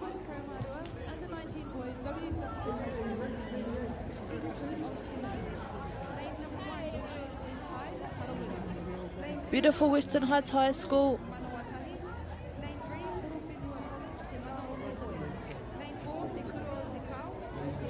Anei Gisborne Girls High School, me Western Heights High School anō hoki.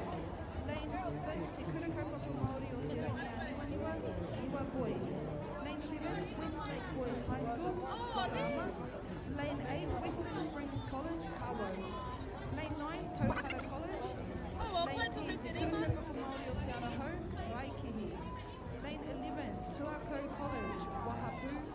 Gisborne Girls Big Booms, 108.49. Western Heights Waiarikiahi, 113.48. Taikura Rudolph Steiner School, 116.12.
Ko te reihi, 89 ngā wāhine, 12 tau me raro iho te pake ke taki ono ruaraurima te kaumita, ko te whiringa whānui, tuarua tēnei. Lane 1 ngā tai a te a wharekura, Tauhara College, Lane 2, te kura kaupapa Māori o te rito I te aratua toru, St. Joseph's Māori Girls College I te aratua whā, Tamatea High School, Auckland Girls Grammar School, John Paul College, Sacred Heart Girls College, Rotorua Lakes High School, Tauponu Iatia College, me te kura kaupapa Māori, o Kawakawa mai tawhiti te aratua ngahuru mātahi.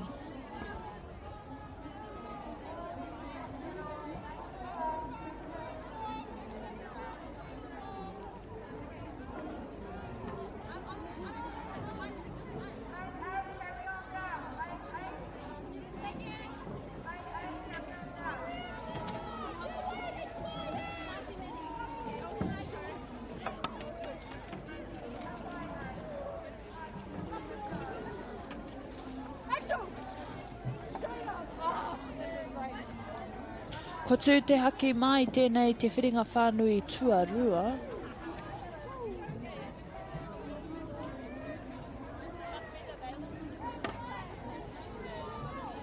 Me te haki whero. Ko tū te haki kākāriki. Beautiful up on the start line in lane 4, 5 and 7. Ki taku mōhio, engari, kei te kite te aratua tahi, ngā tai a te a wharekura me te aratua whā St. Joseph's Māori Girls College.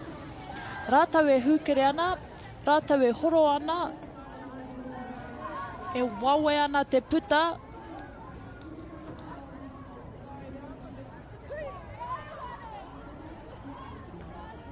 Puku mahi ana ngā kaiurungi.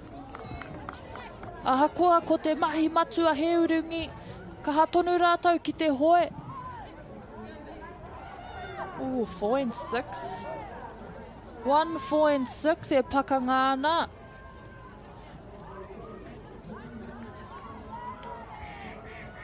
Kei te tino kite I te māwehe I tēnei wā aratua tahi.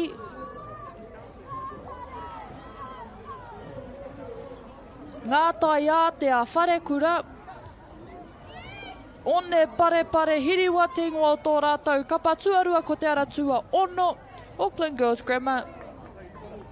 Kātahi ko te aratua whā St. Joseph's Māori Girls College.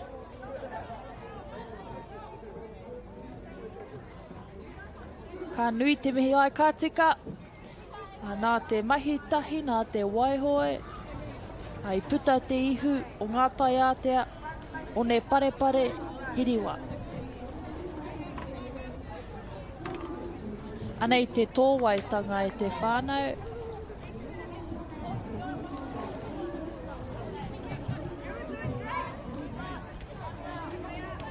Beautiful start.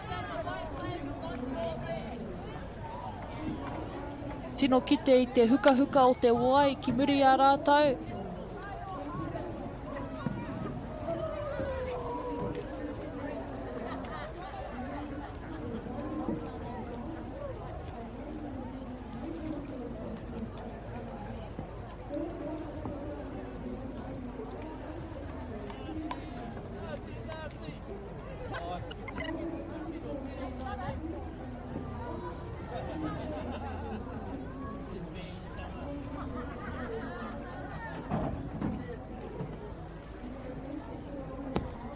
Anei ngā whakaputanga mo te reihi 85, ngā tai ātea one pare hiriwa, Auckland Girls Grammar, St. Joseph's Māori Girls College, kōkako, tuatoru.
te reihi, 86 ngā wāhine, 12 tau me raro iho te pake ke taki ono ruarauri ma te kaumita.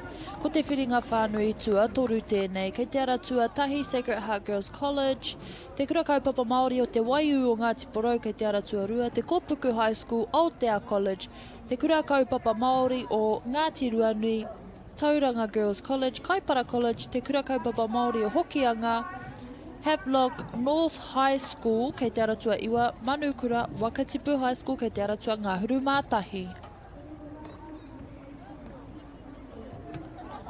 6 of 7.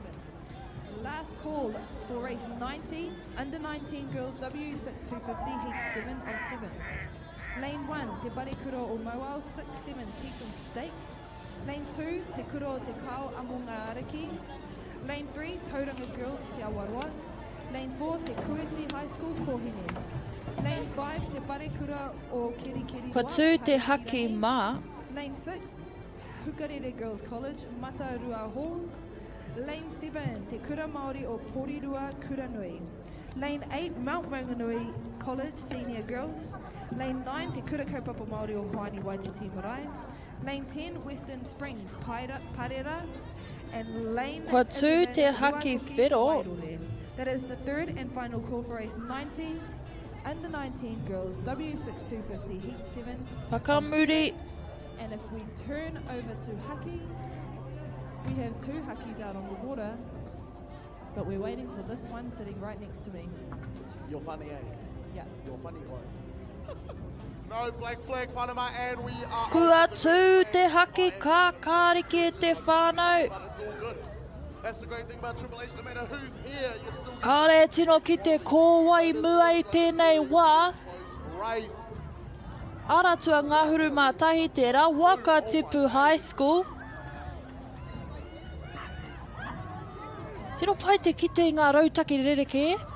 Ētahi ka roa te hoa, engari he kaha, ētahi ka hūkere. Aratua ono Tauranga Girls College.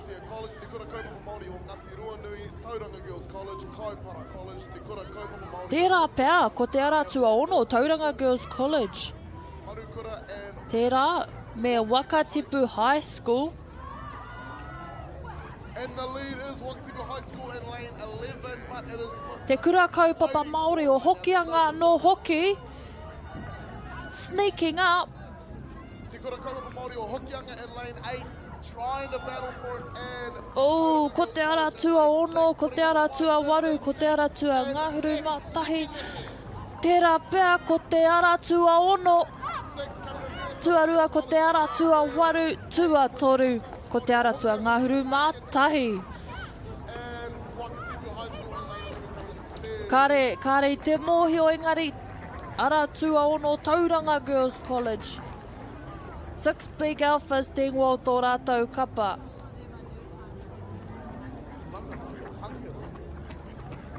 Anei, e te iwi, te tō waitanga. Wakatipu High School with a good start. Engari kia tai ki te haurua ko te aratua ono i puta, i mau, ki tērā arahitanga.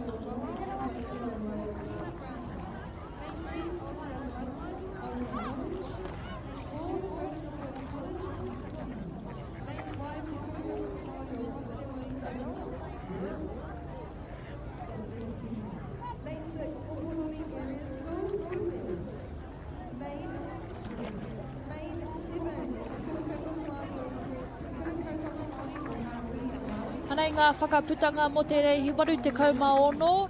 Tauranga Girls, 6 big alphas, 1 minute 11 seconds .93. Te kura kaupapa Māori o Hokianga, 113.05. Wakatipu, 114.48.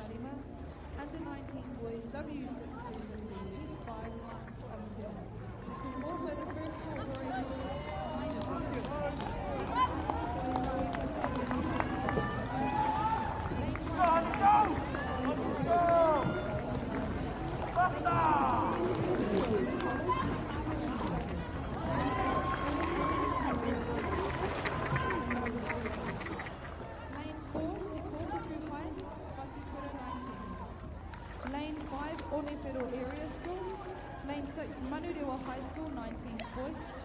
Lane 7, Te Parekuro, Maniapoto. Ko te reihi, waru te kaumawhitu ngā wāhine te kaumaiwa tau me raro iho te pake ke taki ono 250 mita. Ko te whiringa whānui tua whā tēnei. Kei te aratua tahi te kura kaupapa Māori o Tūpoho, John Paul College kei te aratua rua. Whanganui City College kei te aratua o Toru, Lytton High School. Te kura Māori o ngā Tapuai, te kura kaupapa Māori o ngā Te Kahungunu ki Here Taunga. Te kura kaupapa o Ruamata, Tuakau College, Wakatipu High School. Te kura kaupapa Māori o Māngere kei te aratua Ngāhuru, me Hastings Girls High School kei te aratua Ngāhuru Mātahi. Lane 2, Wellington High, Paraika. Lane 3, Te Parekuro, MāORI. Lane 4, Rahui Pōhika, Te Kura Tuarau, Rahui Pōhika. We have a couple waka still getting out to their lane. Lane 6, Te Kura Māori o ngā Tapuai, Kai Whare. Lane 7, Te Parekuro o Kirikiriwa, Hānui.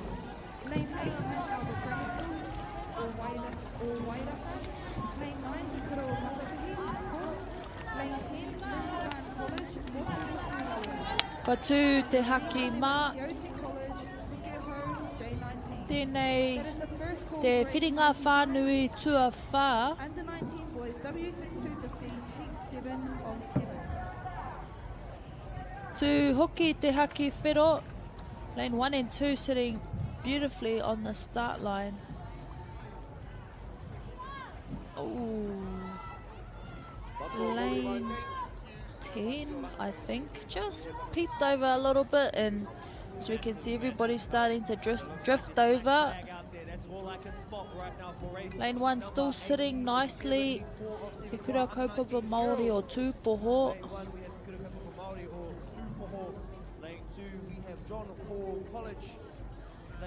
Green flag e te iwi. Hoake koutou. Ko te reihi, waru te kaumawhitu ngā wāhine, te kaumaiwa tau me raro iho te pake ke taki ono rua rau rima te kaumita. Ara tua whetu, te kura kaupapa o Ruamata.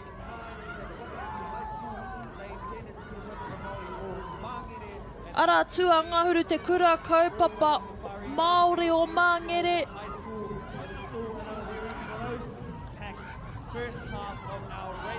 Ara tua whetu tērā.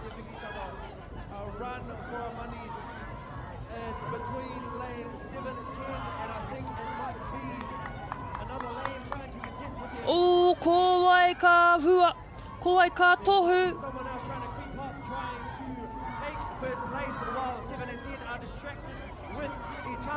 Ko te kura kaupapa o Ruamata tērā.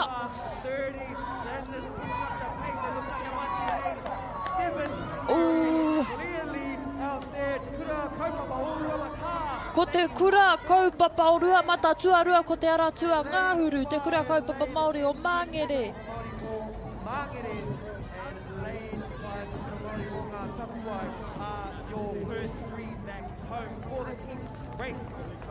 Te kura kaupapa o Ruamata, te muka te ingoa o tō rātou kapa. Cool down stroking anei. Anei te tōaitanga e te whānau. We have lane 7 right off the start. Kāre ke he tiro tiro, kanohi kai mātāra I katoa rātou. Beautiful. I think their Taina did well in their heats as well.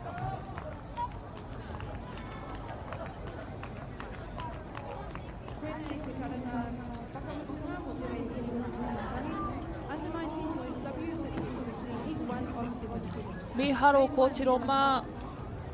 Kare kore whakahihi ana o koutou kura. Nei ngā whakaputanga mo te reihi waru te kaumawhitu, te kura kaupapa o Ruamata, te muka te ingoa te kapa, tuarua te kura Māori o ngā Tapuai, tuatoru te kura kaupapa Māori o Tūpoho, te wihi te ingoa o tō rātou kura.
te reihi, 88 ngā wāhine, te kaumaiwa tau miraro iho te pakeke taki o no ruaraurima te kaumita. Kei te aratua tahi New Plymouth Girls High School, te kura o matapihi kei te aratua rua Bay of Islands College, kei te aratua toru, te kura kaupapa Māori o whakarewa i te reo ki tūwhare toa kei te aratua whā, te whare kura o Maua o Napier Girls High School, te kura kaupapa Māori o te arahau kei te aratua whitu, Horo Whenua College, te kura kaupapa Māori o Horauta Wānanga kei te aratua Ngāhuru me te kura kaupapa Māori o te pihipihinga kei te aratua Ngāhuru Mātahi. This is the second call for race 94. Tuana ko te haki whiro i tēnei wā. Lane 1, Silver Stream, Mako. Lane 2, Shirley Boys High School, Manawarua. Lane 3, Napier Boys Bosses Dairy Special. Kua tū te haki kākāriki, tēnei te reihi waru te kaumā ngā wāhine, te kaumaiwa tau me raro iho te pakeke. Ko te whiringa whānui, tua rima tēnei. Lane 7, Rotorua Boys High School, Ruawahia. Lane 8, Northland College. Ara tua rima tērā e ki te ana i tēnei wā, te whare kura o Maua. Te kura kaupapa Māori o Wairarapa. Lane 11, Waihi College. And lane number 12, Western Heights, Waiari. Te kura o matapihi i te ara tua rua. Engari arahi ana ko te ara tua tahi New Plymouth Girls High School. And coming into race number 87, under 19 girls, W6 250. Beautiful, ko tiroma.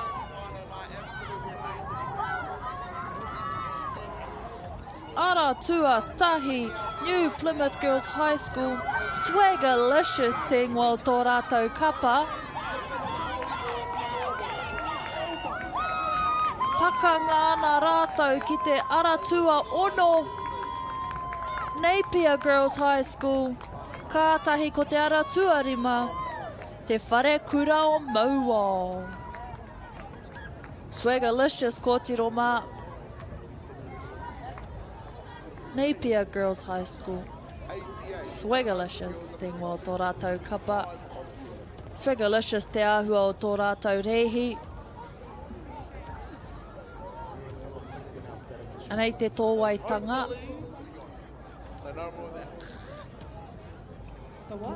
Ara tua ono i puta tuatahi. And coming up next, you got your auntie from the Hearty Party.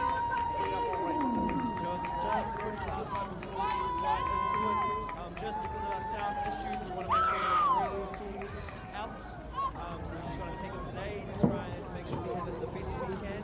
Ngari ka mau ko ngā whakaihuaka mo te whiringa whānui tuatahi nei New Plymouth Girls High School. Anei ngā whakaputanga New Plymouth Girls High School, Swagalicious tuarua.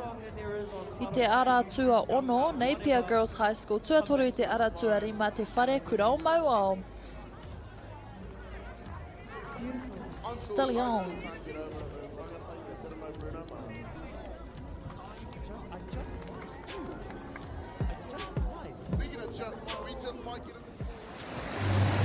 We're going to have Māori getting ownership rights recognised in the taku taimoana. So they created legislation, foreshore and CBD. How can you allow this to happen in the 21st century? What it is the same old faces, the Ken Mears, the Harawira families, the haters and wreckers. It's about time we started looking to a new future. What you can do in 50,000 turn up. Okay. Let's go then, eh?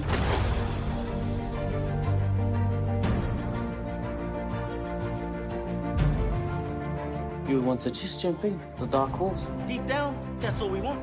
Just freedom. You sucker. You better watch out, you fool. I often think of my cousin. She didn't have anyone. She had us. You're pretty beautiful. Same.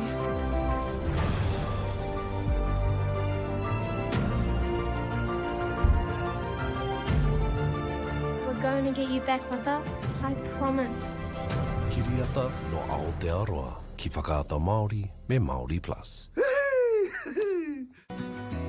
It's a real privilege, but for us, we want to see others get involved in this. This is not a selfish thing for Apollo. This is about how can we get, whether it's construction or other businesses, to get involved in this.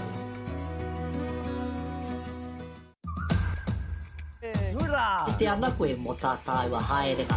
Learn pūrākau. Explore te taiao. Whai mai. Tūhura ki whakaata Māori me Māori Plus. Tēnā koutou tamariki mā. Ono mai ki tamariki hā. Whai mai, ia. Download MāORI Plus. Download it, download it, download it. It's easy. It's free. Koika! Kakavada. Tanuchu. Te Pāmakuana. Island of Mystery. Wokana. Tūhura. Ono mai ki tamariki hā. Download MāORI Plus. Please, Mum.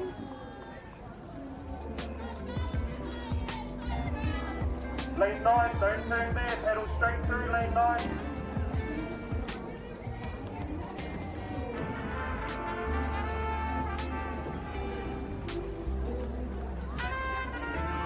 Your pedal forward lane 9, go right down to the end and turn around please. Menu 11, you can pedal through, right down to the end.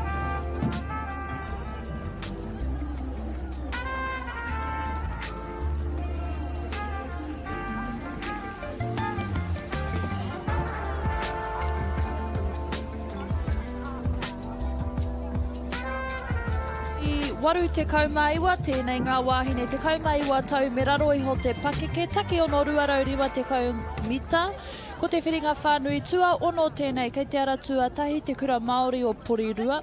Gisborne Girls High School kei te aratua rua, Flaxmere College kei te aratua toru, Manurewa High School, te whare kura o rākau mangamanga, Otaki College, Wellington High School, Hamilton Girls High School kei te aratua iwa, Waiheke High School kei te aratua Ngāhuru, New Plymouth Girls High School kei te aratua Ngāhuru Mātahi.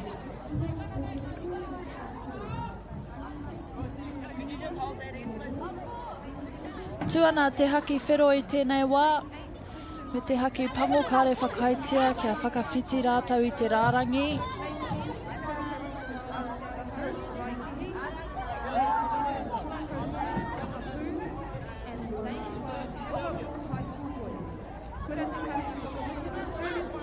E rua pēr ko tahi rānei te kapa kāre anō kia hoki whakamuri.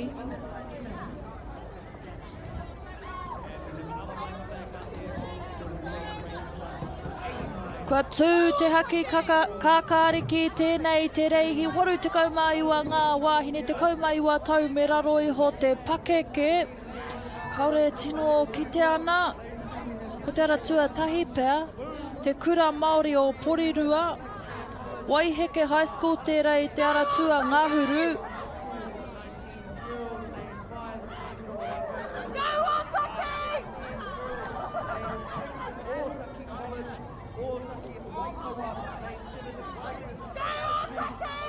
Aratua whā te kuiti ko Manurewa High School, me te aratua waru Hamilton Girls High School rātau e pakangāna. Manurewa. Looks like there is a fierce battle across our lanes as they start to pick up for the back end. Me Hamilton Girls High School. Te āhua nei tako tono a kia rātau. Ngā mahi. Ko te aratua whā. Tuarua ko te aratua waru, tua toru ko te aratua Ngāhuru Mātahi. Te reka toa rātau. Manurewa 19s Girls, te ingoa o te kapara. Whrehe katoa te tiro atu. Taku mōhio ko te taina o Taylor i roto nei, i te ata tonu nei. Anei te tōwaitanga.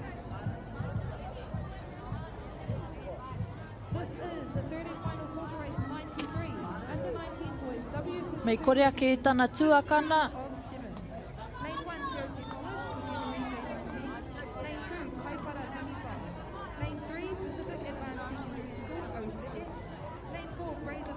Tino pai hoki ngā kia toi tēnei tau. Nā pai, me ngā waka, no te wānanga o Aotearoa. Anei ngā whakaputanga, lane 4, Manurewa 19's Girls, 1 minute 11 seconds .18. Hamilton Girls Koura 1 minute 12 seconds .04.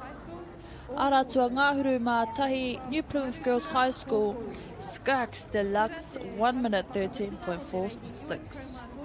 Under 19 boys W6250 heat 3 of 7. This is also the third and final call for race number 94. Under 19 boys W6250 heat 4 of 7. Lane number 1 Silver Stream Uphill St Patrick's College. Lane 2 Shirley Boys High School Manawa. Lane 3 Napier Boys Bosses Dairy Special. Lane 4 Hastings Boys Manuhria Blue. Lane 5 Wai mari e katoa ahau kua tai mai tētahi o ngā māreikura o te ao Waka Ama. Hine, tell us who you are, what you're up to this week and what kura you're representing. Kia ora, my name's Hine Brookine and this week, my name's Hine Brookine and I am paddling this week for Gisborne Girls High School. I've already competed in the V1s race, which I came first in, but yeah, it's my last secondaries this year. Yes, we saw your race. It was like you were in your own race, racing yourself. Nah, but we're harikwa, happy to have you here, thank you, and excited to hear what you have to say about Waka Ama.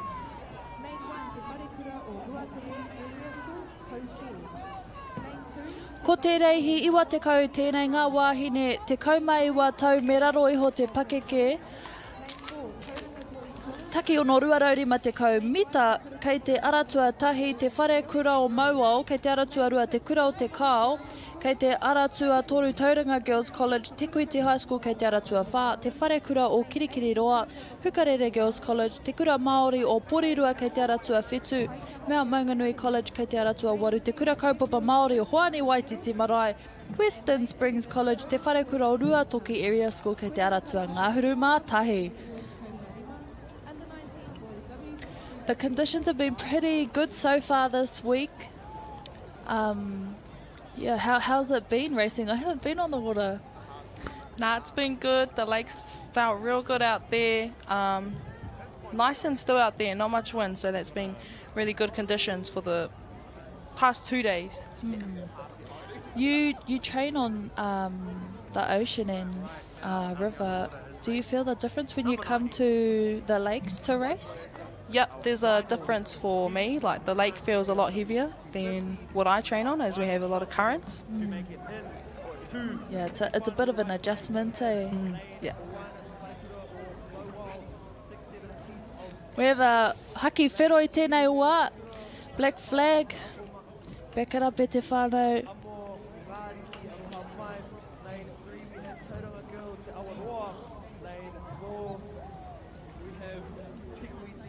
High School, Rohine, lane 5, we have Kirikirua, Marekirangi, lane 6, we have Hukarere Girls College, Mata Ruahau, lane 7, we have Kura Māori or Kuri Rua, Kura Nui, lane 8, we have Mount Maunganui. Quite generous in the amount of time they're getting to back up. And we have a green flag, whānau. Lane 10 is Western Springs College, lane 11 closing us out for this last heat is the Wharekura o Ruatoki Area School. Ko te reihi iwa te kau tēnei, under 19 girls W6 250 metres. It's an even race out there, whānau, but it looks like here in lane 1, just ahead. Wharekura o Mauao, tērā.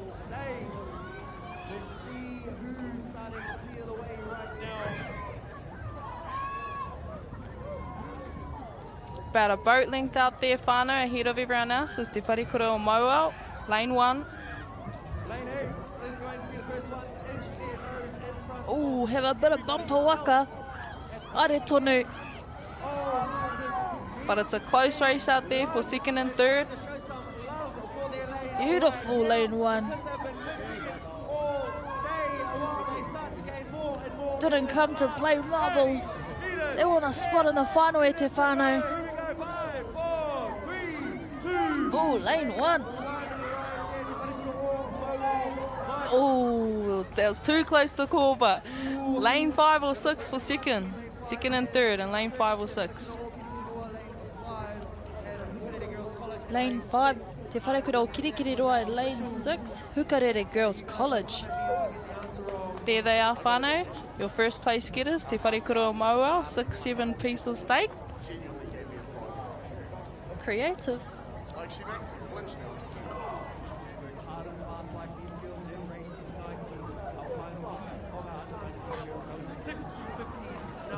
Here's our replay, Te Whānau. Oh, lane 1, beautiful.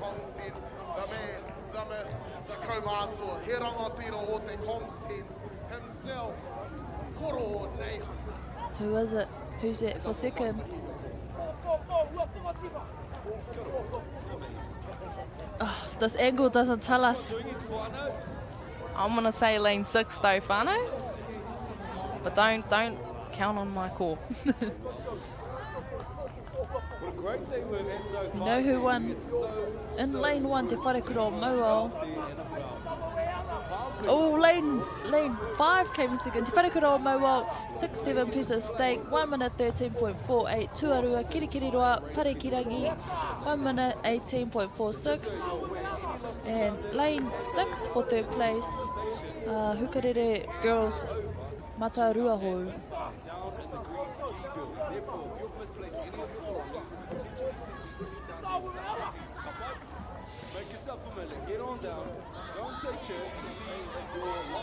Hine, as you were saying, this is your last secondaries.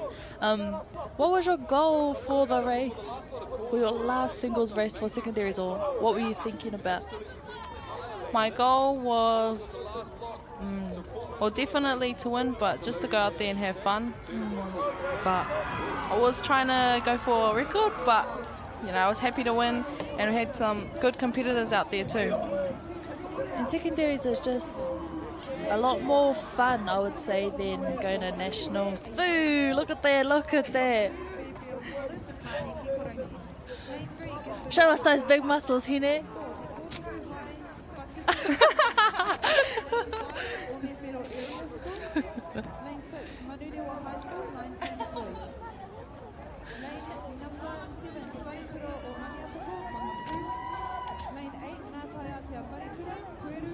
Ko te reihi wa te kaumātahi, ngā tāne te kaumaiwa tau me raro iho te pake ke taki ono ruarau rima te kaumita. Heat 1 of 7. Te Aratua Tahi, De La Salle College, Shirley Boys High School, Gisborne Boys High School, Te Kuiti High School, Te Kura Māori o Porirua, Francis Douglas Memorial College, Western Springs College, Te Kura Tuarua o Rahui Pōkeka kei Te Aratua Waru, Tauponuia College kei Te Aratua Iwa, Waiopehu College, Waiheke High School, Te Kura Kaupapa Māori o Ngāti Ruanui kei Te Aratua Ngauru Marua. Aratua Rua, Wellington High, Paraika. Tuatoru, Te Wharekura o MāORI. Aratua Wha, Rahui Pōkeka, Blue. Red flag out there. College, Go Boys. Aratua Ono, Te Kura Māori o Ngā Tapuai, Kaiwhare. Green flag. Good start in lane 1. Tuawaru, Mount Albert Grammar o Wairaka. Tuaiwa. There's De La Salle. Who kere ana tāne mā?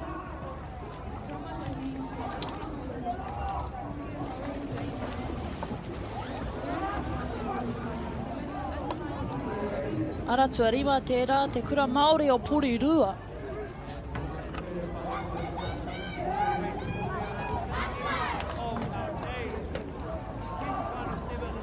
Lane 11 out there, Waiheke High School.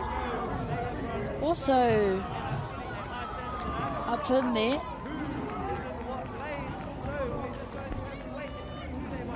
But it's a battle out there, whānau, between lane 1 and lane 5.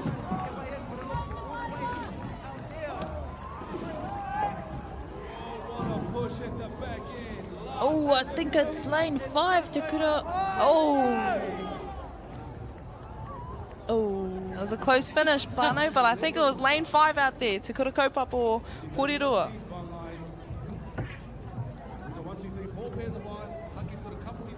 Te Kura Māori o Porirua, te mana o kupe te ngol tō rātou kapa. Congratulations. We'll be watching you again in the semis. Hei a pōpō ana I te tōwaitanga, lane 1, off the blocks. Courtesy of Waka Ama New Zealand. Proudly brought to you and sponsored by all of these amazing flags, as you can see at Lake Tikitapu. We had lane 1 coming up. MāORI, Baileys, Apollo, all of our incredible kai hāpai, ngā tukutia tautoko, o ene o ngā karupene, e tūtiki ai te kaupapa. If it wasn't for their kind generosity and gifting, put out to the kaupapa, not only to see it come to fruition, but to also see the discipline that is Waka Ama. Ara tua rima, te kura Māori o Porirua tērā. But broadcasted live across Whakaata Māori. If you haven't yet already downloaded MāORI Plus, Whakaata MāORI Plus, head over to our app store, download it. Anei ngā whakaputanga, te kura Māori o Porirua, te mana o kupe, 1 minute 2 seconds point 22. Ara tuatahi ka tuarua, De La Salle 102.69, Waiheke Tangi Titans 105.02.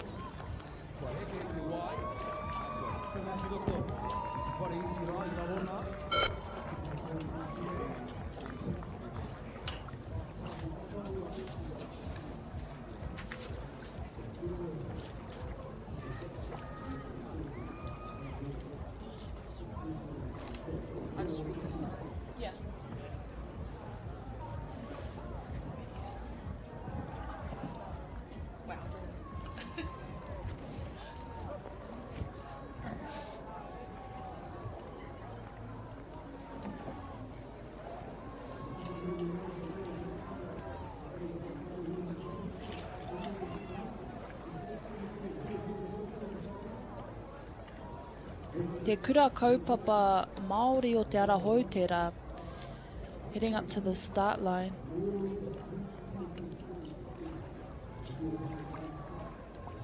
The fastest time so far for 250 meters today has been 58 seconds. And that was from one of the under 16 teams. So excited to see if our under 19s can beat that time.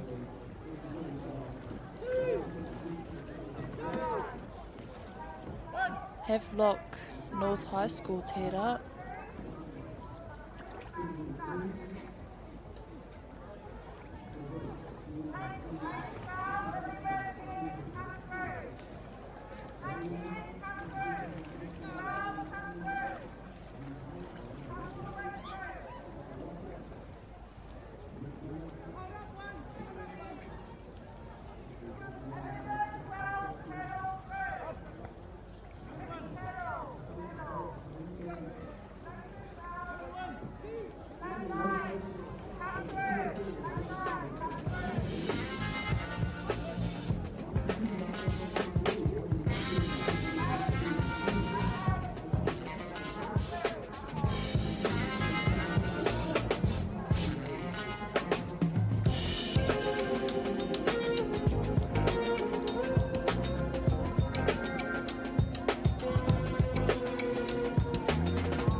Ko te reihi, iwa te kaumārua ngā tāne, te kaumaiwa tau me raro iho te pakeke, taki ono ruarau rima te kaumita, ko te whiringa whānui, tuarua tēnei, ara tuatahi Rotorua Boys High School, Whanganui City College kei te Aratuarua, Horowhenua College kei te Aratua Toru, te kura o te kao kei te Aratua Whā, te kura kaupapa Māori o te Rito kei te Aratua Rima, te kura kaupapa Māori o te rangi a Niwaniwa, Westlake Boys High School, Western Springs College, Tauhara College, te kura kaupapa Māori o te Arahau, Tuakau College, Havelock North High School kei te Aratua Ngāhuru Marua.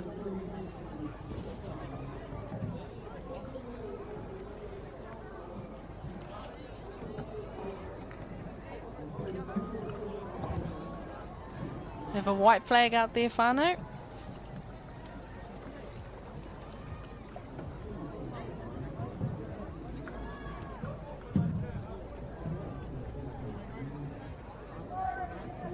Red flag.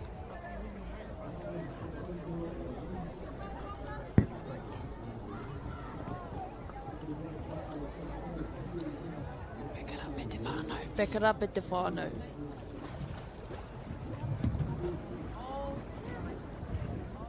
You raised the black flag on your race too. Yep, we did. Ko te haki kākare ki tērā. This is race iwa te kaumārua. Under 19 boys W6 250 metres.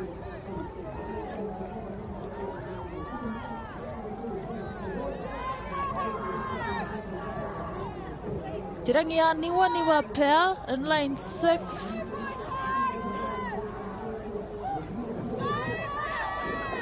Rotorua Boys High School, lane 1, Tarawera te ngō te kapa.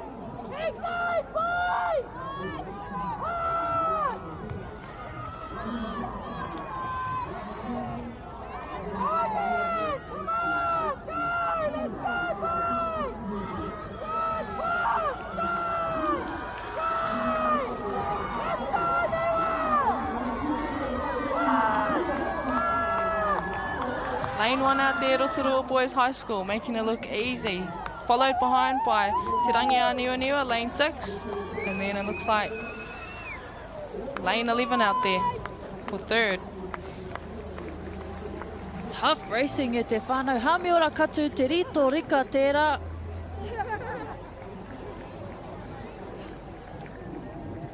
There you are, whānau. These are your champs for race number 92, under 19 boys, W6 250, heat 2 of 7. Is our replay e te whānau. Lane 6 off the start.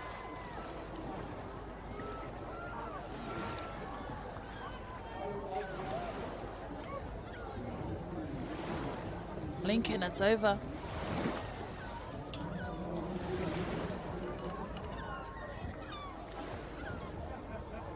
Coming in hot, Rotorua Boys High School.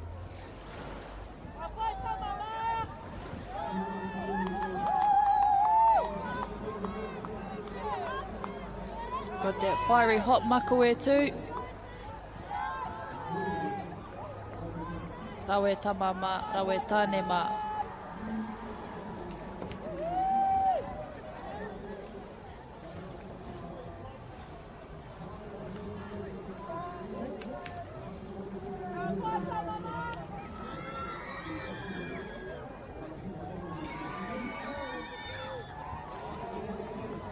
There you have it, whānau. That is now your new fastest time of the day, 57.45 seconds by Rotorua Boys High School. Tuarua ko te rangi a niwa 101.76, Tua Toru Tuakau College Wahapu 102.52.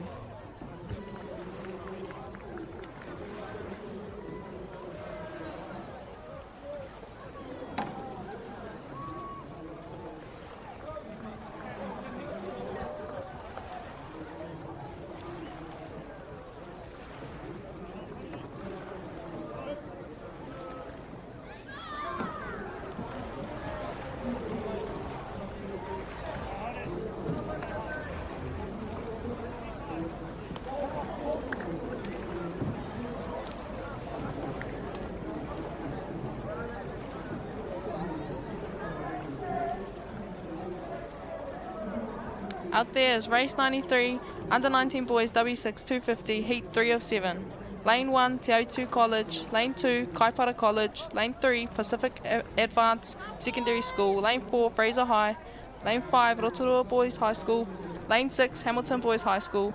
Lane 7, Te Kurakaupapa Māori o Te Pihinga, Kākano Mai. Lane 8, Tuakau College. Lane 9, Hastings Boys High School. Lane 10, Te Kurakaupapa Māori o Hokianga. Lane 11, Napier Boys High School. And Lane 12, Manukura.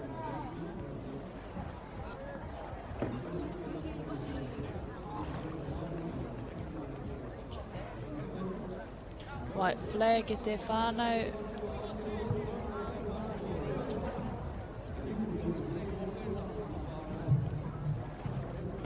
Nice lane 5. Sitting up there. Kare kore ngā nāna. Kia tere ake rātou.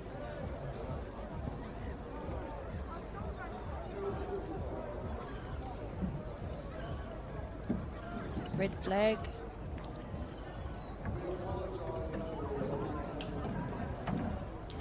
Lanes 2, 3, 4, 5, 8, 12. Back it up, Pano, no rolling starts. 250 metres, not 245.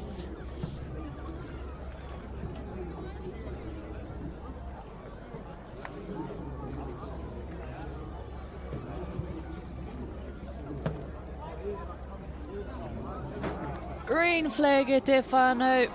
Hoake katoa ngā waka.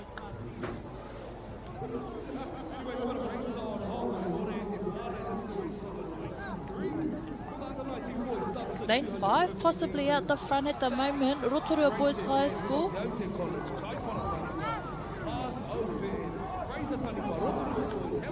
Ooh. Lane 3 though, Pacific Advance out there, leading. Followed closely by Lane 5, Rotorua Boys High School. Manukura still in there. MΑORI. Ko te kura kaupapa Māori o Hastings boys, not even a kura kaupapa oko. Someone find my glasses, please. Hastings boys. Lane number 5 is creeping up. That's Rotorua Boys High School for Wahanga. Let's push the boys. Kura kaupapa Māori o Hokianga as well. Māori. Oh. Shut the gate, close the door, close the curtains and turn off the lights. Hine. Ko wai, who was it? Last time I caught it, it was not right. There was a fight between 3, 5 and 11. Ko hine, ko ngā ture, we're not live result. But there's your champs. Te kura kaupapa Māori o Hokianga. Pacific Advance, Secondary School, Uncle Chris's kids, Cheddar boys. Second and third though, too close to call. Kaipara College was out there. Lane number 5 was Rotorua Boys High School with their team. Here's our replay. Quite an even start across. And we did see the black flag was still up when the green came up, so there will be time penalties.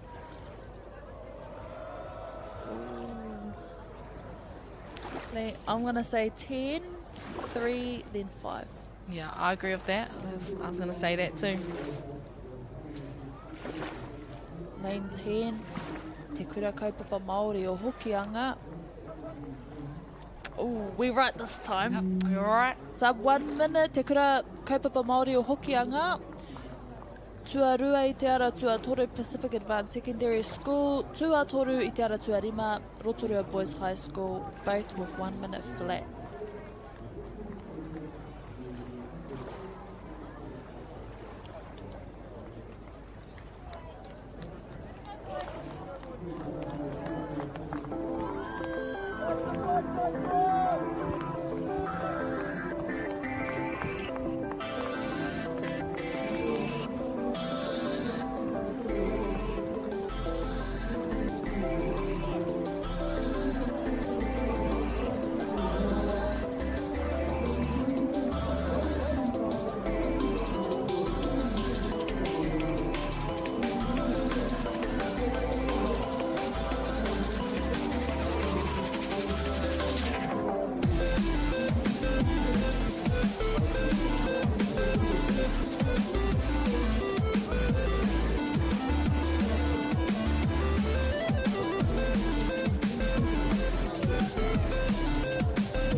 Ko te reihiwa, te kaumā whāngā tāne, te kaumā iwa tau me raro iho te pake ke taki o no ruaraurima te kaumita ko te whiringa whānui tua whā, o ngā whiringa whānui e whitu, Kei te ara tuatahi, St Patrick's College, Silverstream, Shirley Boys High School, Napier Boys High School, Hastings Boys High School, Te Kura Kaupapa Māori o Hawaii ki hou, Te Whatatau o Pūtauaki, Rotorua Boys High School, Northland College, Te Kura Kaupapa Māori o Horauta Wānanga, Te Kura Kaupapa Māori o Wairarapa, Waihi College, Western Heights High School, Kei te ara tua Ngāwhiru Mārua.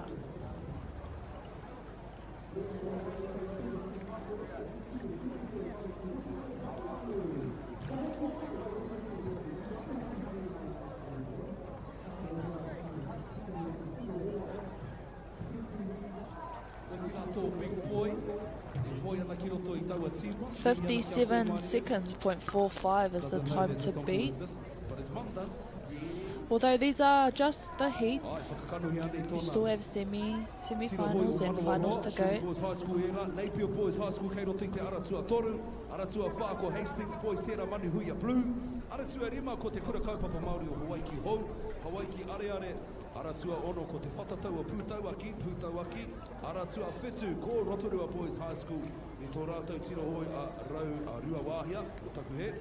Aratua Waru ko Northland College, Aratua iwa ko te kura kaupapa Māori o Horauta Wānanga, Tamanuku, Ngāhuru, Aratua Ngāhuru ko te kura kaupapa Māori o Wairarapa, Ngāhuru Mātahi ko Waihi College, Ngāhuru Mārua ko Western Heights. Possibly just waiting for a couple more waka to come out to the start line. Those are the 12 teams out there in representation of the under-19 boys, dub 6, 250 metre. Waihi College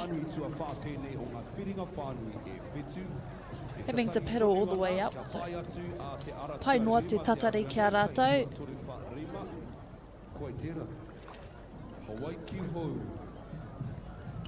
We have a white flag out there.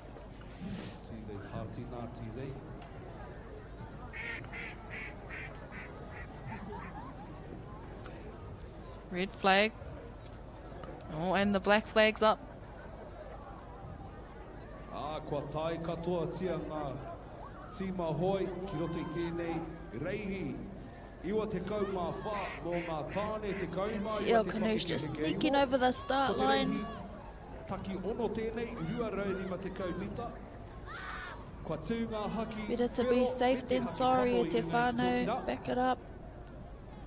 Kua kenei. Te mana koe aka ki te whakatakatanga o tērā haki pango. Ka waiho, ka rewa ake ko te haki whero. Ka tūpea, ko te haki kākāriki. Kua kenei tātou ka kitea. Green flag out there, whānau, but there was quite a few boats over. Lucky enough, because this is just the heats, our teams receive a penalty, time penalty. There are no DQs in the heats, and all teams will receive a semi-final tomorrow. It'll just depend on how they do today and which semi-final they'll make it into, whether it's te takere, te kei or te ihu. But we have lane 4 right at the start, Hastings Boys High School tērā.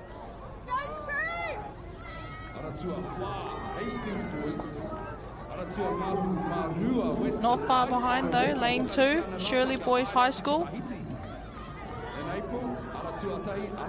And lane 1, St Patrick's College. What a nice, definite lead at the front there. Beautiful. Te Aratua Wha, Hastings Boys High School. Aratua Wha ko Hastings Boys, Aratua Rua ko Shirley Boys High School, Aratua Tahi ko St Pat's College Silverstream. That will conclude race number 94 for the under-19 boys. Dub 6, 250 metre, heat 4 of 7. Hastings Boys, Manuhuia Blue. Hukere ana, anei te tōwaitanga.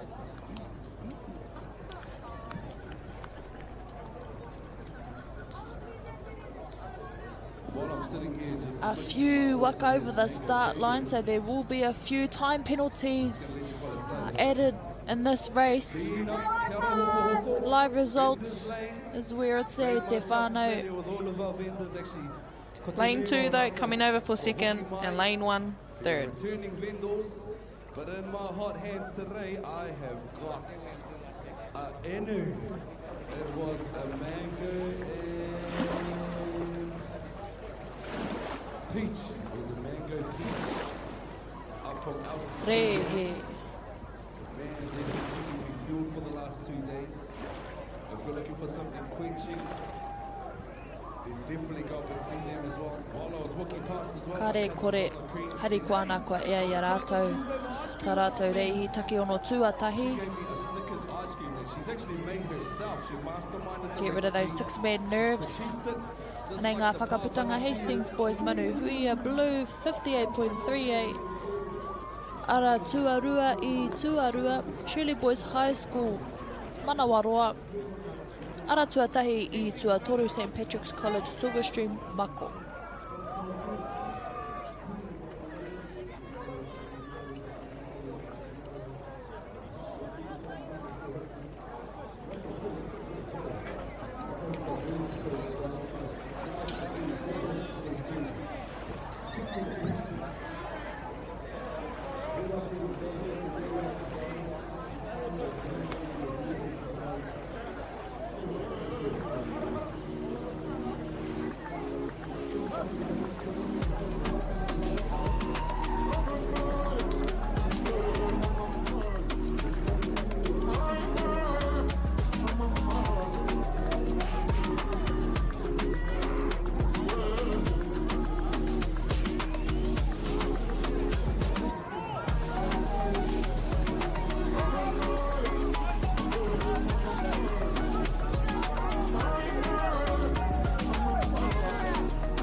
Ko te reihi wa te kaumārima ngā tāne te kaumaiwa tau me raro iho te pake ke take ono ruarau rima te kaumita ko te whiringa whānui tuarima tēnei. Kei te ara tuatahi te wharekura o Rua Toki Area School, kei te ara tuarua te wharekura o Mauao, Aotea College, kei te ara tuatoru, Tauranga Boys College, kei te ara tuawhā, te kura kaupapa Māori o whakarewa I te reo ki tūwhare toa kei te ara tuarima, Opononi Area School, kei te ara tua ono, te kura kaupapa Māori o Ngāuri a Māui, kei te ara tua whetū, te kura kaupapa Māori o Mangere, kei te ara tua waru, Taiwananga, Fairfield College, kei te ara tua Ngāhuru, Tauranga Boys College, kei te ara tua Ngāhuru Mātahi. Red flag out there, and the black flag is up again.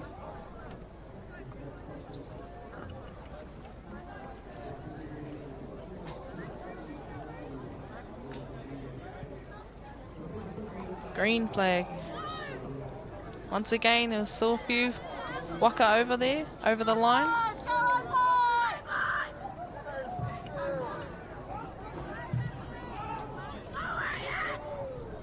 Ara tua whā tērā Tauranga Boys College.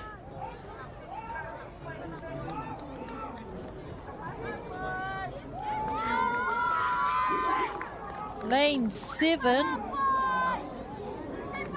Te oranga te maumahara makauri koha inia Mikaele kei tō rātou kapa.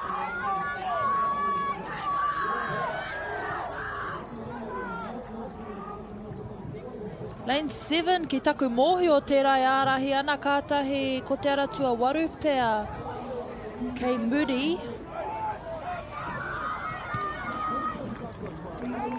Ko wai. Lane 7, MΑΟRI a Maui will take the win for that. I think lane 6 possibly come in second, but here's lane 7 our whakaihu waka. Te oranga hape, te maumahara hape, Mikaele pē whairangi, Makauri hape, koha rangihuna, inia rakuraku. Those in te kura kaupapa Māori o Ngāuri a Maui.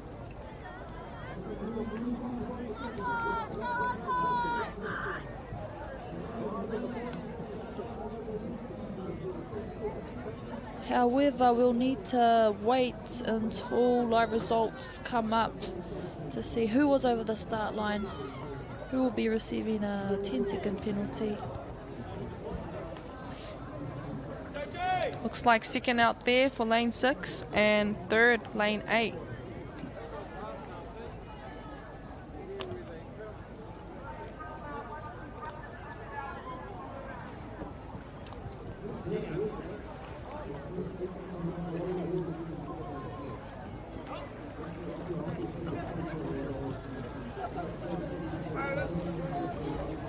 Kanui te mihi tamama me te mōhio. Tērā pēr he whanaunga kai roto I te waka nei.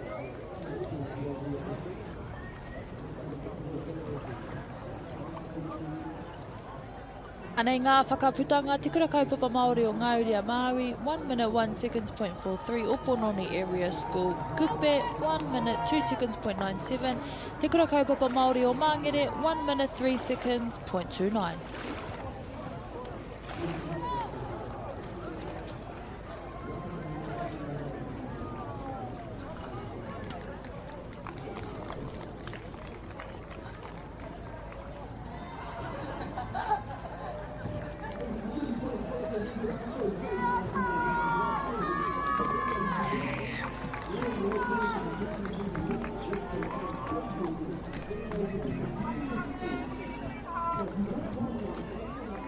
Sport is about more than just the game. It's about going from teammates to best mates. It's the high fives and helping hands.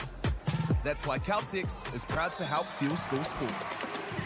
Get the MāORI Plus app. Download now on Google Play or the App Store with exclusive viewings and 100% ad-free. Quite like top tier. Watch us anywhere, anytime. Make MāORI Plus your mate and stream now. We're going to have Māori getting ownership rights recognised in the taku time moana. So they created legislation, foreshore and CBD. It's about time we started looking to our new future. Dan Carter knew the power of winning. Your instincts tell you the sky's different. The flip side of that was the intense pressure. I'd go back to my hotel room and I'd be broken. Dan Carter, a perfect 10. Ki whakaata Māori me MāORI Plus.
Out there now, race number 96, under 19 boys, W6 250, heat 6 of 7.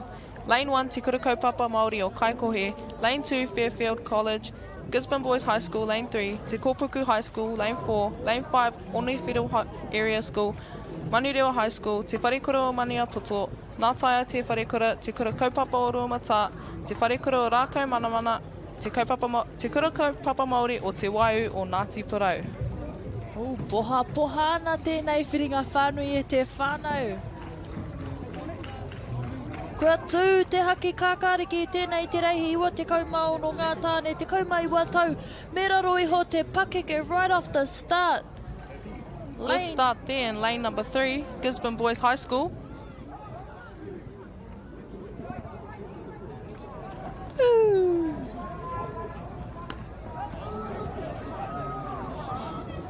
Te kura kaupapa o Ruamata hoki in lane 5, One Whiro Area School. On the back of them in lane number 11 is Tauranga Boys College. Bumping up. It's not over till it's over e te whānau. Definitely a nose out in front of the rest of the crew out there in lane number 9. Lane number 9, ko Tai Mānanga tērā, Tai Kaha J19. Te kura kaupapa o Ruamata coming up in lane 9. Pushing Gisborne boys. Lane number 3 and Kua Pāhuri. Too close to Kōwhānau, another close one. Maybe we're not the right people to be in here. I think it may have been Gisborne boys. Here we have it. Gisborne boys Pango. Quickest over the finish, closely followed by Te Kura o Ruamata. Nei te tōwaitanga. Lane 3, Gisborne boys off the start. As we pass the halfway mark, we see Te Kura kaupapa o Ruamata chasing them down.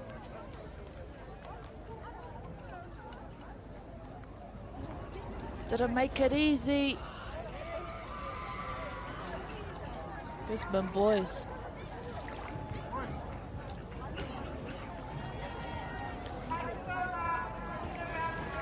Gisborne boys ngā whakaihuaka mō te reihi iwa tekau mā ono, he 6 of 7. Jack Gifford, Mahaki, Rakairoa, Rory, Victor, me Rupert.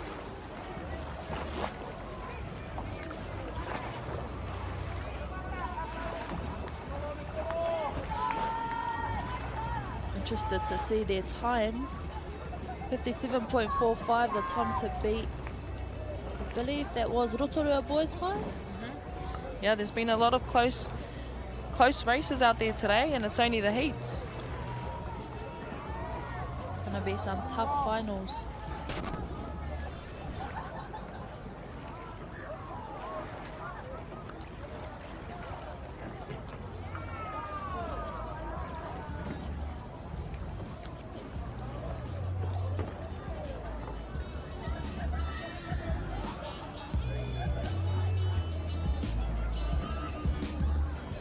Koutou e mātaki ana I te kāinga. Vibes are on here at Tikitapu. The weather has been pretty good to us. I remember last year, this was like the first week of winter here in Rotorua. Teams having side wind, heavy fog. Engari, tēnei tau ko rehua tonu kei te patu.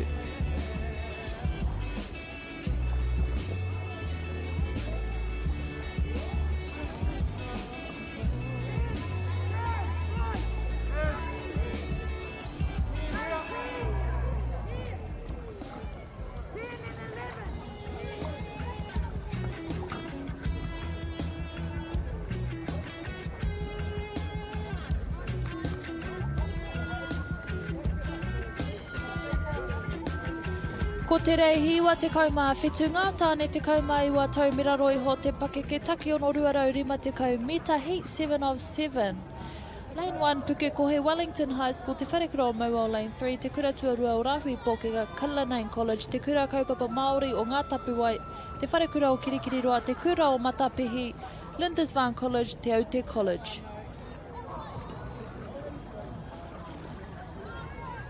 We have a black and a red flag. Just over the start line.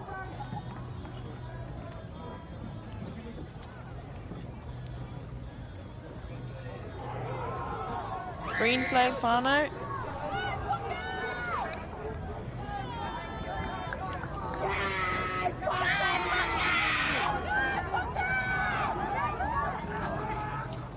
We have lane 4, te kura tuarua o Rahui Pōkega tērā.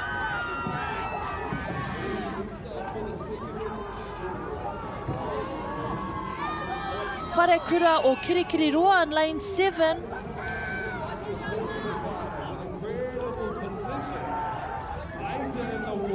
Lane 7 pushing lane 5 in there, Cullinan College. Beautiful racing I tēnei rā. Here we have lane 7. Rātou katoa e hia tūranga ana I te whiringa whai te hei ao pōpō.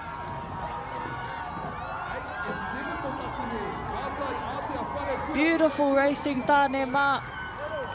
This is the last of our heats races for today for the W6 250 metres.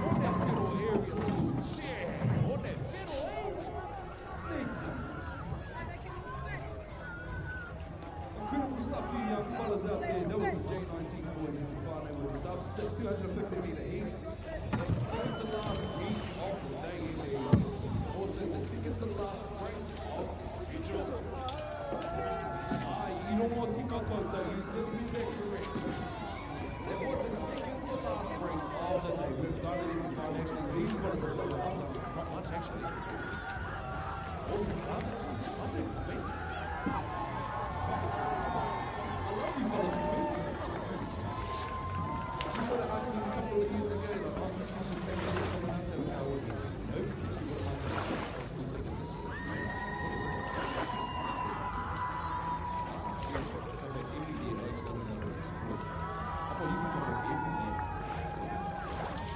E te iwi kua tai ki te whakatepehanga o ngā reihi mo te rangi tuarua o te whakataitai kura tuarua o te motu mo te tau 2026 e mihi ana kia New Zealand Sports Collective, Caltex, Baileys, Apollo, Whakata Māori, Pure Athletic, te wānanga o Aotearoa, te Waiariki Pūrea Trust, te Taurawhiri Sports New Zealand, High Performance Sports New Zealand, Tūhaurangi Tribal Authority, ACC School Sport, Etahiti Nui Pub Charity, Grassroots Trust, Aotearoa Gaming Trust, NZCT, e mihi hoki ana kia koutou I whakau mai, whakarongo mai, I mātaki mai, hei a pōpō e te whānau, MΑORI ora!